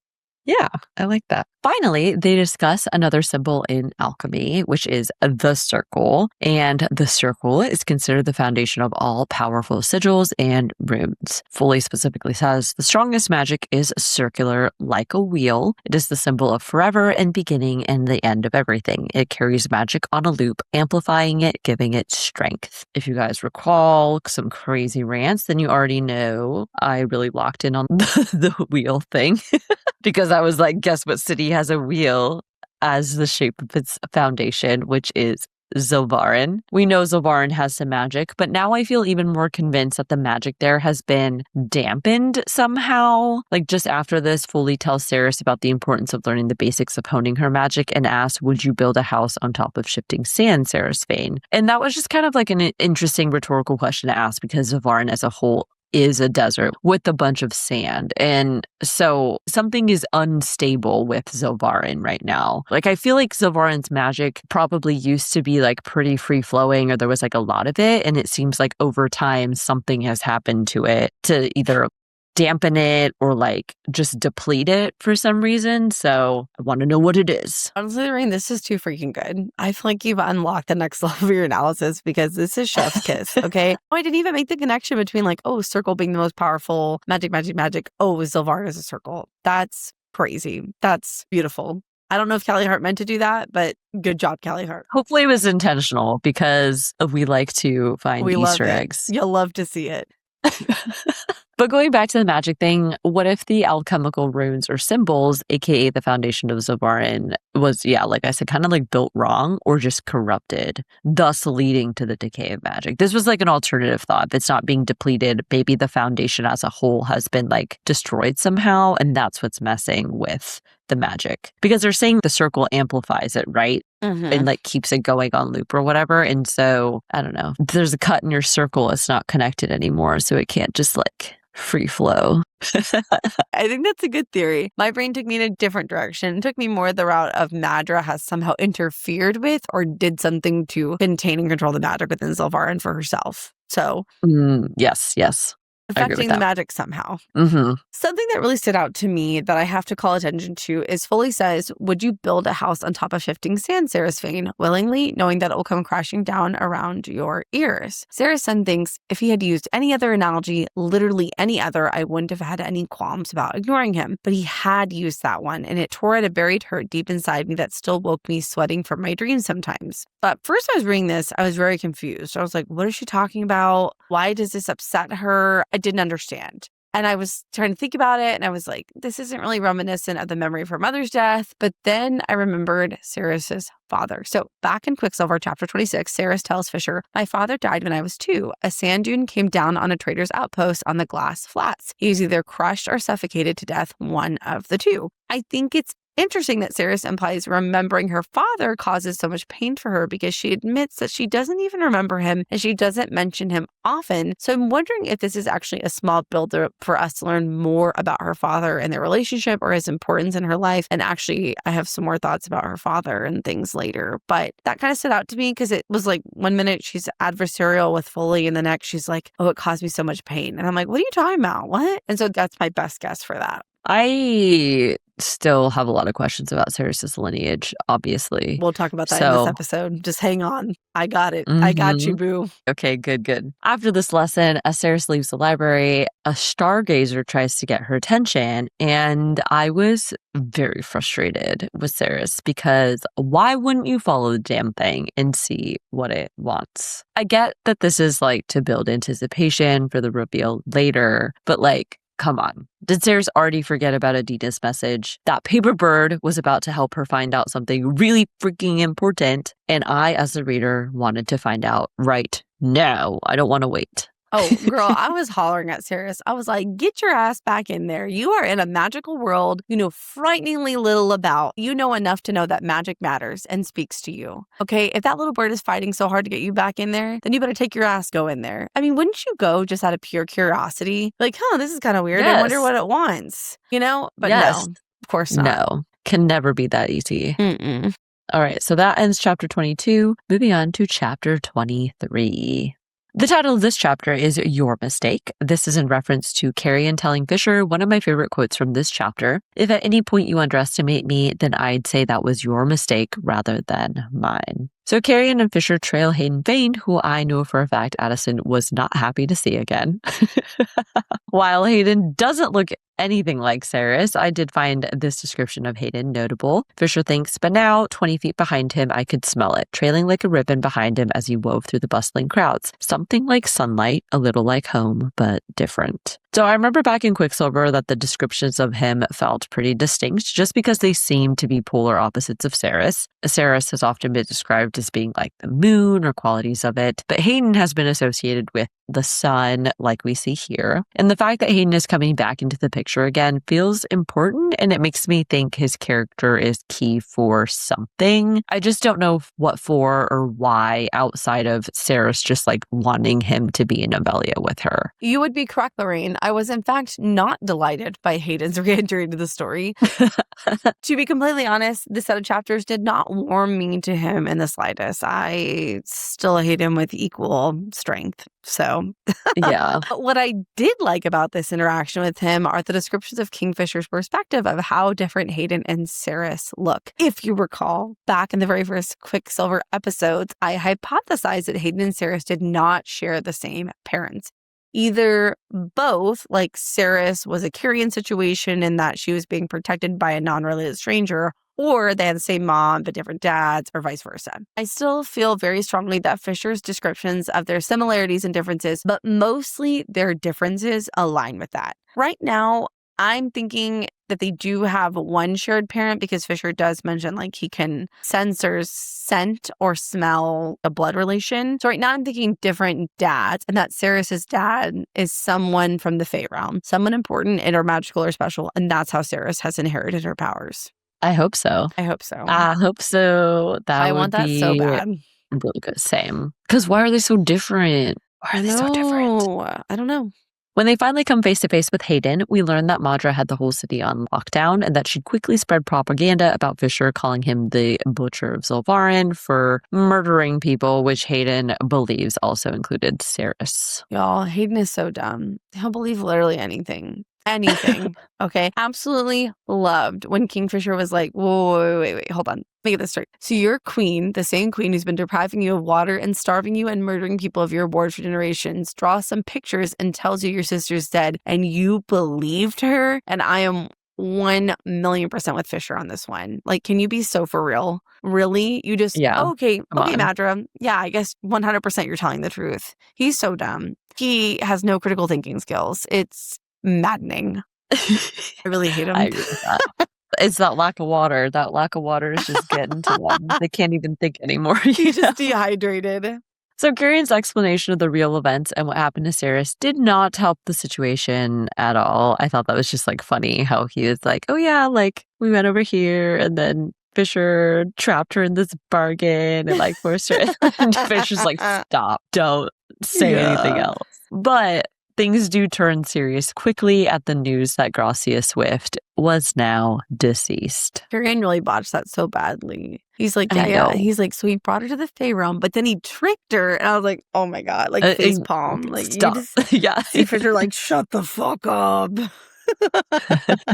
So they end up going to Gracia's funeral pyre and they all watch as her body is customarily burned. And there were a few details from the scene that I thought we should talk about. I wanted to point this line out just in case it means something. Fisher thinks the gateway into the desert might as well have been the gateway into hell. And if you've kept up with our episodes, then you know we've been theorizing about a hell realm for a while now, and this may add to that. Carrion's contribution to the pyre was the book Fae Creatures of the Galarian Mountains, which was interesting because based on this, it feels like Carrion's family lineage may actually trace back to Galaria, unless the Galarian Mountains are in Novelia rather than Galaria. I don't know. I would need some clarification on this since Galaria and Novelia are different regions, but we know the Dianthus line was obviously the previous Avelian ruler. So then I was just getting confused about like where everybody actually came from. So I looked at my map from Brimstone, and I could be wrong, but my understanding of the world building is that there are multiple kingdoms within Avelia, which I guess means Avelia is the name of the continent, okay? So the map clearly labels Avelia, Galaria, Lycia, and Asanis Roth. They all have like the same size and style banner. So what I'm unclear on is whether they each have their own kings and queens or Velicon rules over them all. But it is possible that Carrion's ancestors are descendants of Galarian Fae, but it's a little confusing, especially because like they keep referencing these other kingdoms, but like we never go to them. No, we never meet anybody. Like they're just mentioned in passing as places that exist in the world. So right. I'm gonna need some more clarification too. Yeah. Last in the scene, Fisher also makes a connection back to the tradition of sitting with the burning dead, since after 3 days, the chance of them transitioning ends. So we've already started noting some of the overlapping history and traditions between Novelia and Zilvarin, and this seems to add to the idea that they used to be much more connected in the past. Overall, I did feel so bad for Carrion. Gracia was the last remaining family member that he had left, and now she was gone, and he hadn't even been able to be there for it. I hope we continue to just get more of Fisher and Carrion's friendship because it's very sweet to see them support each other. I love the moment when he just gives Carrion a hug, and I was like, I really want them to just have more hugs because it warms my heart. I know, retweet, dude. I'm telling you, Kingfisher is the biggest softie MMC I think I've ever encountered. I know I said that earlier, but like, seriously, he's just so emotionally intuitive and kind, and I'm here for it. I love it. The scene then transitions to Fisher, Carrion, and Hayden navigating the tunnels under Zilvarin with the help of the Quicksilver and Fisher's Eye. I kind of want to know like what the Quicksilver's incentive is in all of this. Why does it want to help Fisher find the Quicksilver pool? Is it for Saris? Is it on behalf of the gods? Maybe it's a bit of both. I think a bit of both. The Quicksilver is, I think, always self-serving, but it does seem to like Fisher or at least want to keep him alive. And a lot of parts of Quicksilver in the bonus chapter, the Quicksilver is like, this way, or run, or, you know, it really wants Fisher to even like abandon others to save himself. So I think a bit of both. Also, I was absolutely dying when Fisher scared Hayden so much that he literally passed out from fear. I enjoyed that so much. Thank God, because it was probably much easier to transport him without him like freaking oh my gosh being annoying.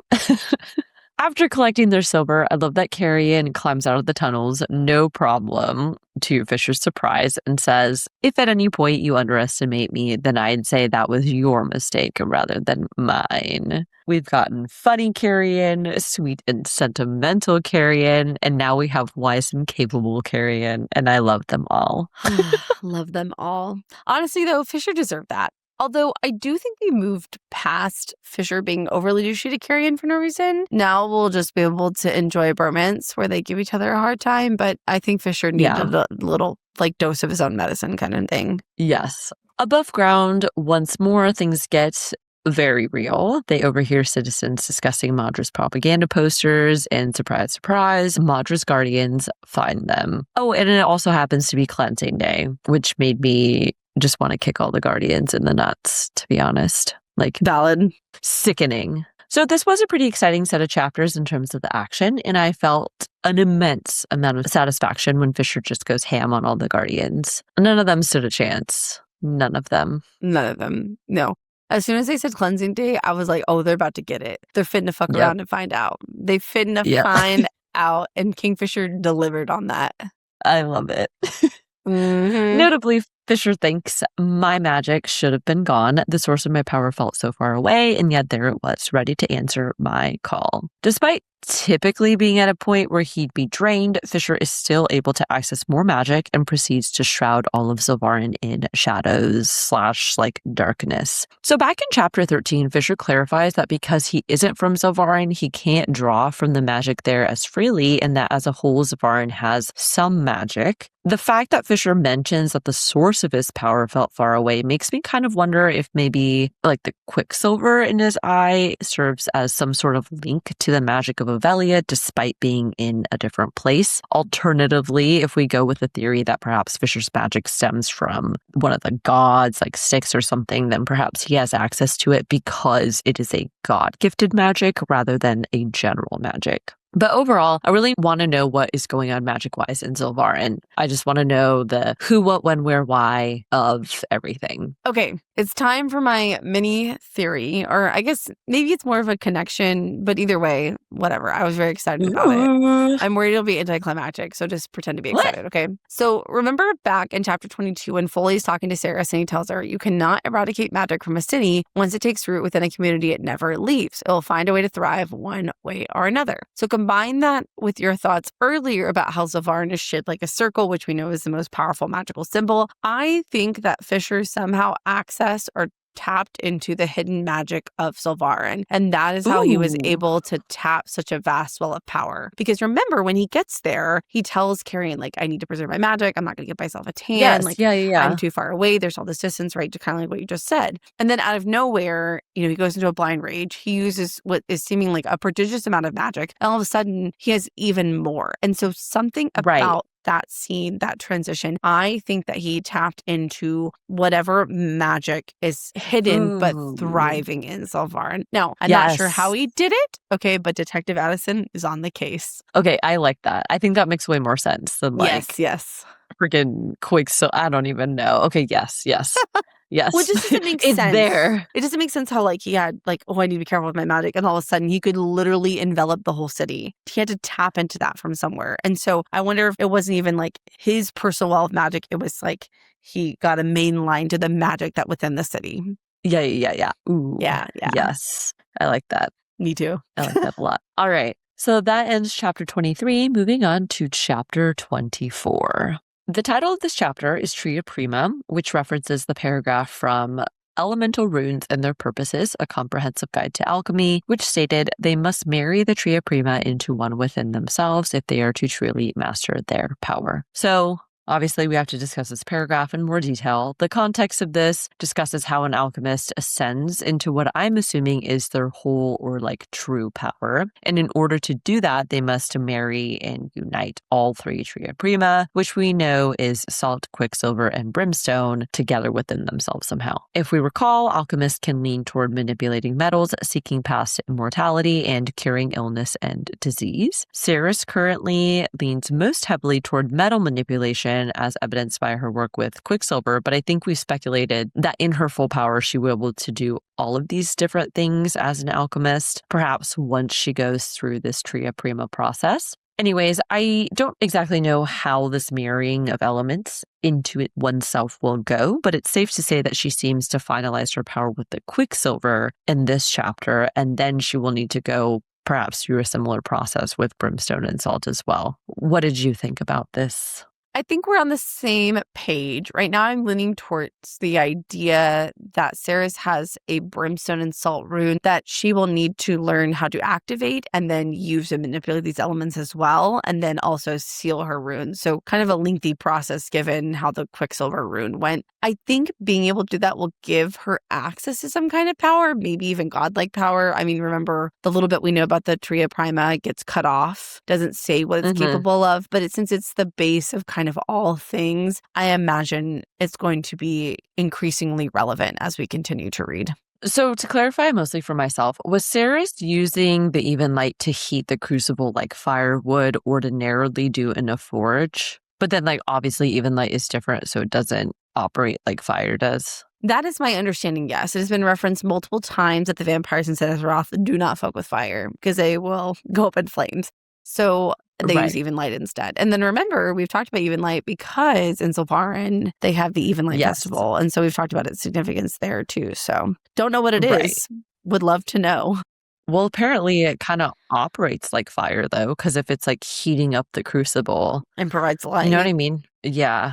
Ceres starts off by willing the Quicksilver to change forms, but she quickly realizes that Foley was right, and doing that just felt wrong. Desperate to make a relic anyway, she trades a memory involving Hayden and some blood to do so.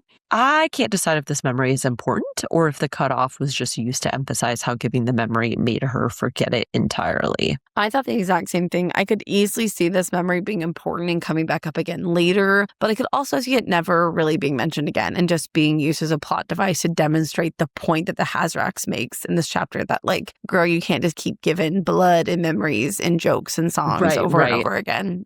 This chapter was very unsettling to me because Hazrax shows up. I did not expect it. So I'm very curious about where Hazrax ultimately came from and what the true extent of its power is. Plus, it just knows so much about everything, including alchemy, which seems both good and very bad since Ceres basically knows nothing about her own power.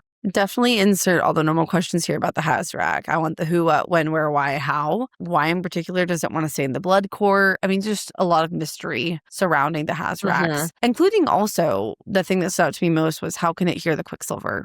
Because not just anyone can hear the Quicksilver. And it had to have for it to know that Ceres gave up a memory. Also, like, super important. Is it just because the Hazrak's totally creepy? Super creepy. Oh, very creepy. The way it talks, the way it interacts, the way it is described. I was creeped out. It freaks me out.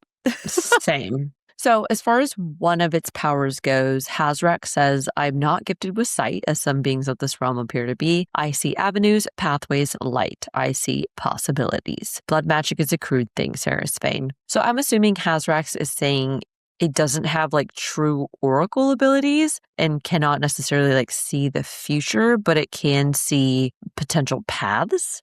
I'm not quite sure what the distinction is here, but it kind of sounds like the same thing. But regardless, it almost sounds kind of like god magic-y to me. Kind of how like Zareth previously could see various paths of the universe, but once Ceres changed, she became like unseeable. However, I do wonder if Hazrax can, if that makes sense. Yes, it definitely makes sense. I know we're kind of splitting hairs here, but I wonder if oracles can only see the future of something that is set in stone, like Adina, right? Like once the relevant parties have made up their mind and made the decisions and the path is set, then they can see that. Whereas the Hazrax, sort of like a god, can see kind of like what Zareth is described as, can see all the possibilities that exist before someone makes a decision, or even if they change their path. And so that's kind of more the vibe it gave to me. I know that's like very nuanced, but that's what makes sense to me.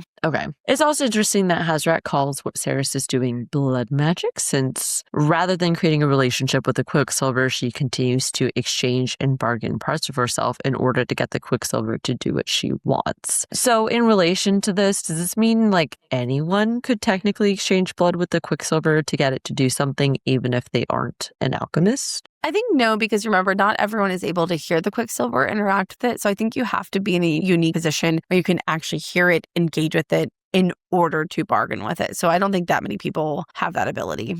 I'm surprised that Ceres wasn't more wary of disclosing so much about her rune situation to Hazrax, considering she knows nothing about it. And it's this like very old, knowledgeable creature. But nevertheless, girls just gotta vent sometimes.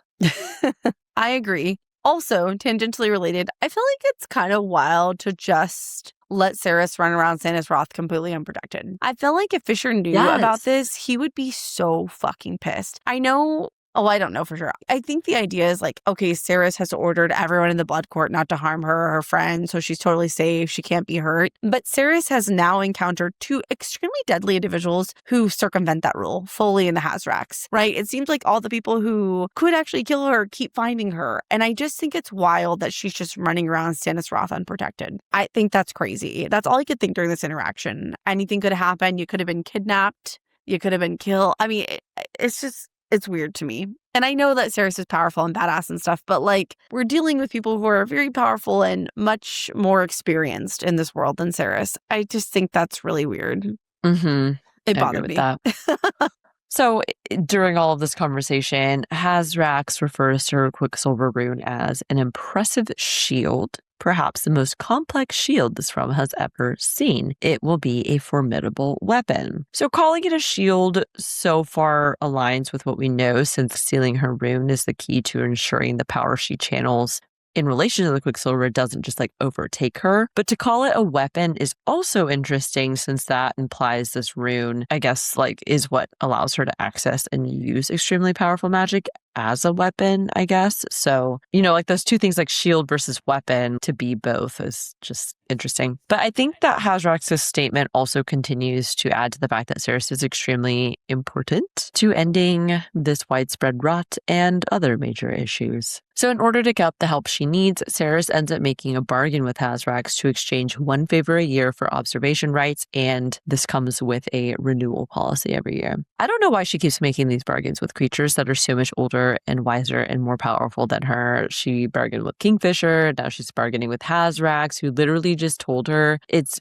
powers include putting out the sun and seeing through the eyes of others. And I'm like, what? You took the words right out of my mouth. Although I will say in this instance, I can't believe I'm defending this, but in this instance, I feel like she didn't really have a choice. She's completely alone and vulnerable. The Hazrax is clearly very ancient, powerful, and deadly. And she mentions that there's this obviously kind of sinister implied threat, and she's really backed into a corner. And I feel like the bargain's pretty straightforward. The Hazrax has been there for centuries, just observing. To her knowledge, nothing really bad has happened. Like, I feel like if something bad could have happened to her Taladays, it would have been like, hey, like, don't fuck with the Hazrax. Like, the Hazrax has, like, eviscerated people. So I think just based on the knowledge she has and the choices she has to her, she's like, okay, it's a 1-year bargain. I let him stay. He observes. I get a favor. So not that it can't be manipulated, taken advantage of, but it's pretty straightforward, all things considered. That's true. I will say that Hazrax stating it had the power to put out the sun was interesting because of insert all of my theories about Safarin's sun, etc. But I was like, maybe this is what Hazrax will help Ceres do in the future. Who knows? Like, it will be the one to restore the moon to Zul'Varan or something by like putting out the second sun. I don't know. I need to stop. I need to stop on this train of thought. It's probably too crazy. Yeah. As Hazrax leaves and Ceres takes the spinning relic, she feels a sudden explosion of her power rise up. And yeah, I can't help but wonder if touching the relic sealed the magic of their bargain or something, or it's like whatever magic Hazrax has triggered the power in Ceres. I went back and forth on this a lot because it does seem like a pretty notable coincidence, but also her runes have been acting up. Like they've been getting more and more active and aggressive. I think there's just a lot of possibilities. It could be a coincidence, could not. I couldn't really get a good read on what, if any, part of the interaction caused Ceres' magic to flare so violently. I don't know. Maybe it was just time, honestly. All right, so that ends chapter 24. Moving on to chapter 25. The title of this chapter is Foundations. This is in reference to when Elroy tells Fisher that Hayden should be allowed to choose if he wants to leave because this is the only home he's ever known. Fisher then thinks murder, starvation, oppression, hate. These were the foundations Zul'Varan was built upon. Fisher, Carrion, and Hayden are tearing through the streets under the cover of Fisher's shadows and the help of the Quicksilver, which continues to guide them. Ultimately, they end up somewhere we have been before. And I will admit that the last person I was expecting to see was Elroy. But man, did we get a bunch of surprises from him. Despite the initial tension, ultimately Elroy agrees to help them for Cerys' sake in reuniting her with Hayden, and Hayden agrees to go with them back to Obelia. I agree that I really didn't think we would encounter him again, but I was totally delighted to see Elroy again, and I was delighted by the twist with Elroy. I thought it was fantastic. Yeah. So one of the first major reveals from him is that he knows about the Fae, and he's known about them his whole life, and he knew Carrion was Fae, not to mention he wasn't fazed at all by anything that Carrion explains to him. I just didn't see any of it coming. I was completely shocked and surprised, but after rereading it, it does kind of make sense when you think about the world and zoom out that the Swifts probably wouldn't have been the only family tasked with protecting a secret. Like, it honestly would have made sense that there was also another family besides the Swift just focused on Carrion. Like, they never interacted with Carrion, but they were always watching the Swifts watching Carrion just in case something happened. So the more you think about it, you're like, there's probably several individuals in Zilvarin that know a lot of shit about Fae and magic and stuff, much more than we're led to believe. The second major reveal is that Elroy's family has been keeping the secret of protecting a freaking Quicksilver forge deep underneath his forge for generations. I just have so many questions about Elroy now. He's familiar with magic, and clearly his family has used some sort of magic to key the doors to the staircase, like using Elroy's blood, like that was a magical thing, right? So he's been involved with plans with the Fae for centuries, and there's just so much going on with him. My biggest question probably from all of this is, why is the pool there, and why has it needed protecting for generations? Is it because of Madra, or does it actually predate Madra? Tell me everything. In addition, I just want to know, does Elroy's family have connections to the Fae because they were actually Fae way back in the day? Or is it just that somehow their family allied with the Fae and have worked with them secretly ever since? There's questions on questions. Yeah, I think you could ask the same question about the Swifts. Like, how did they get involved in all that? This does really reframe everything about Elroy. Cerys' mother and the rebel gangs we learned about back in Quicksilver. Elroy used to make weapons for the rebels until he had too many close calls and felt it was unsafe. But I'm still wondering, were the rebels as a whole associated with the Avelian Fae? Or were they purely just rebelling against Madra? Or did he want Cerys and her mother to stop messing with the rebels because it was too risky and could have drawn attention to Elroy and his super secret Quicksilver pool? Oh, that too. But, okay, as I'm saying it, I'm thinking, if the most important thing to Elroy is protecting this secret for generations and generations, he knows that Iris Fane and Cerys Fane, the whole Fane family, draws a lot of attention to themselves, rebel activity. It would seem that he would steer himself away from that because just being associated with them could have brought trouble for him. So then it makes me wonder if there was actually a different reason he purposely stayed close to Cerys and Hayden and everything else, like in addition to the secret he's keeping. I'm sorry, I said that kind of weird. If his main job is protecting the Quicksilver pool, then he should stay away from anyone and anything who's going to cause him trouble. So is there a different reason that he particularly stayed close to Cerys and Hayden, even though that they're kind of magnets for trouble? Right. At the end here, we see that the Quicksilver pool starts speaking to Kingfisher, repeating, you came, over and over. And this aligns perfectly with what Cerys actually hears in the very next chapter. We know that the Quicksilver has been helping Fisher navigate, and I think it's because it definitely wants him to reunite with Cerys. All right, so that ends chapter 25. Moving on to chapter 26, our final one. The title of this chapter is In the End, which is a reference to the Quicksilver ominously telling Cerys, in the end, it will be your end. So we pick up with Cerys sprinting to Amantrea's Quicksilver pool as she's hearing the Quicksilver chant, you came, you came.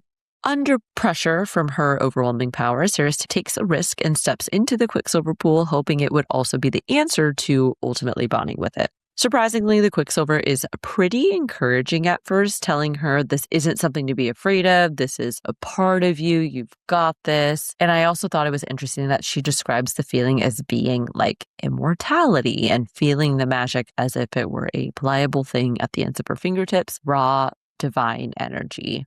And I think this kind of continues to point to a link between the Quicksilver and the gods, because gods are also described as immortal and divine.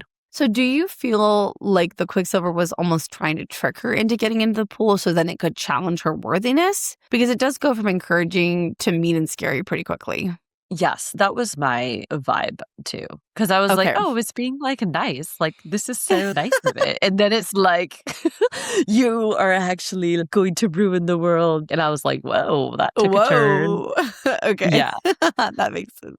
But yeah, speaking of which, the Quicksilver's tone does shift and it begins to goad her, stating, who are you to be blessed by us? Your name is ruination, blight, curse worker. You do not deserve to live, which is pretty intense. Aggressive. Very aggressive. I know. I was like, whoa, what a curious thing to say. But obviously, we know Zareth warned that all previous paths where Kingfisher and Ceres crossed led to the demise of the universe or whatever. But I wonder if this is what Ceres' true name actually means, and the Quicksilver is calling her this because of that. This is a great thought. My thought went to what Zara said, like you mentioned, but I do love the idea of the true name thing. I just want to know what their names are. That's I one of the know. other things that, like, we just want to know at this point. We want to know. Okay.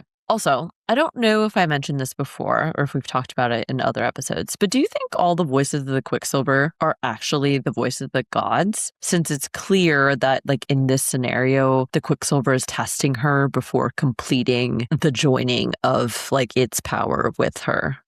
I don't think we've discussed this before, actually. I can't say. The Quicksilver befuddles me, to be totally 100. Every time I think I figure something out about it, then something new happens and I get confused again. I feel like at one point my working theory was that the Quicksilver voices are all the alchemists who have come before. And that's when they die, they become one with Quicksilver and they become this like sentient collective conscience. And they know so much because of the accumulated knowledge over millennia. Yeah. It's confusing. Mm-hmm. So the Quicksilver continues to ask if she would wield the power, if she'd be willing to die, kill, and give up what is more dear to her, to which she says yes to everything except sacrificing Kingfisher, which was very sweet. It seems like the Quicksilver considers having something you can't give up to be like the balance of morals and power, as in something one fears to kind of keep them in check. But this does make me wary because the Quicksilver could easily use Fisher as a bargaining tool or to manipulate Ceres into doing what it considers best. I think so too. Someone with power and literally nothing to lose is probably the most dangerous thing of all. I think that you're right. Having something you're afraid of to lose keeps things in balance. And that's what the Quicksilver wants to hear. Mm-hmm. So the final statement did not leave me feeling great when the Quicksilver says, this pathway is clear. Receive this gift all in fear and trembling. In the end, it will be your end. So the pathway language definitely sounds like the gods, to be honest. And it made me wonder if the pathway is clear because Ceres has now been deemed like pure of heart or morally good. And so she hasn't been corrupted to seek personal power, aka rotted, because of her gift. So in allowing this joining to happen, it's become one of the clear paths for the future of the universe. Basically, she's just like submitting to her power and the responsibility that comes with it, even if it means it will kill her. But I'm hoping this is a situation where Ceres isn't actually going to really die. It just means like an end to her magic and power once she accomplishes what she's fated to do or whatever, something like that. Well, that's not a good solution either. I don't like that. Well, it's better than dying, though. Well, true. True. Actually dying. True. But either way, I just found it really ominous and cryptic. Honestly, I didn't really get a good sense of what it meant for Ceres and her power in her future. I just know that it didn't sound good. It sounded real bad. True. Yes, I agree with that. And on that note, we're done with our analysis, guys. Damn. All right. So to wrap up, we just have our favorite quotes and moments. So my first favorite quote was when Ceres recalls what Elroy had told her. And he'd said, until you learn how to be gentle, I will not teach you how to be violent. My first favorite quote was when Carrion says, don't antagonize it. Its teeth are really fucking sharp. I do not want to get eaten. My next favorite one was also from Carrion, and it's when he says, "Yeah, I kind of need my tongue. People do seem to like it." My next one, surprise, surprise, also from Carrion. It's when he says to Kingfisher, "Do you ever wake up sometimes and think, God, so wouldn't it be nice if I hadn't just gone toe to toe with the scorpion demon from hell?" I think that every day I wake up. My next favorite one was from Kingfisher when he tells Saris, "Some people have a thing for feet, and mine aren't as hairy as most people's." Feet. Ooh, yeah, feet freak me out. I'm gonna be totally 100. Like, even my own feet. I don't even like my own feet. My next favorite quote is also from Carrion, but it's not funny. It's sweet. That's when Carrion says, "But not Saris. Her fire keeps others warm in the cold dark. It is her strength, not her weakness. Being around her reminds you that you're alive." Aw, I really know. nice. I know. I love that. I want someone to say that about me. Damn. You remind me that we're alive. Aw, thanks, Boo. You're welcome. All right, my next favorite moment is when Fisher thinks, "I thought for a moment long and hard, staring down at his drawing of the Winter Palace. At the top of the turrets, he had drawn banners unfurled, waving on the wind. Not Dabara banners, Dianthus banners." Dianthus. Dianthus. Dianthus, Dianthus. Carrion. Yeah. I need a Carrion stuff shirt. I need something. I need Carrion merch. I just decided right now. Brigand's Bank. Brigand's Bank. That's a very niche reference. I like that. The more niche, the better. Yeah.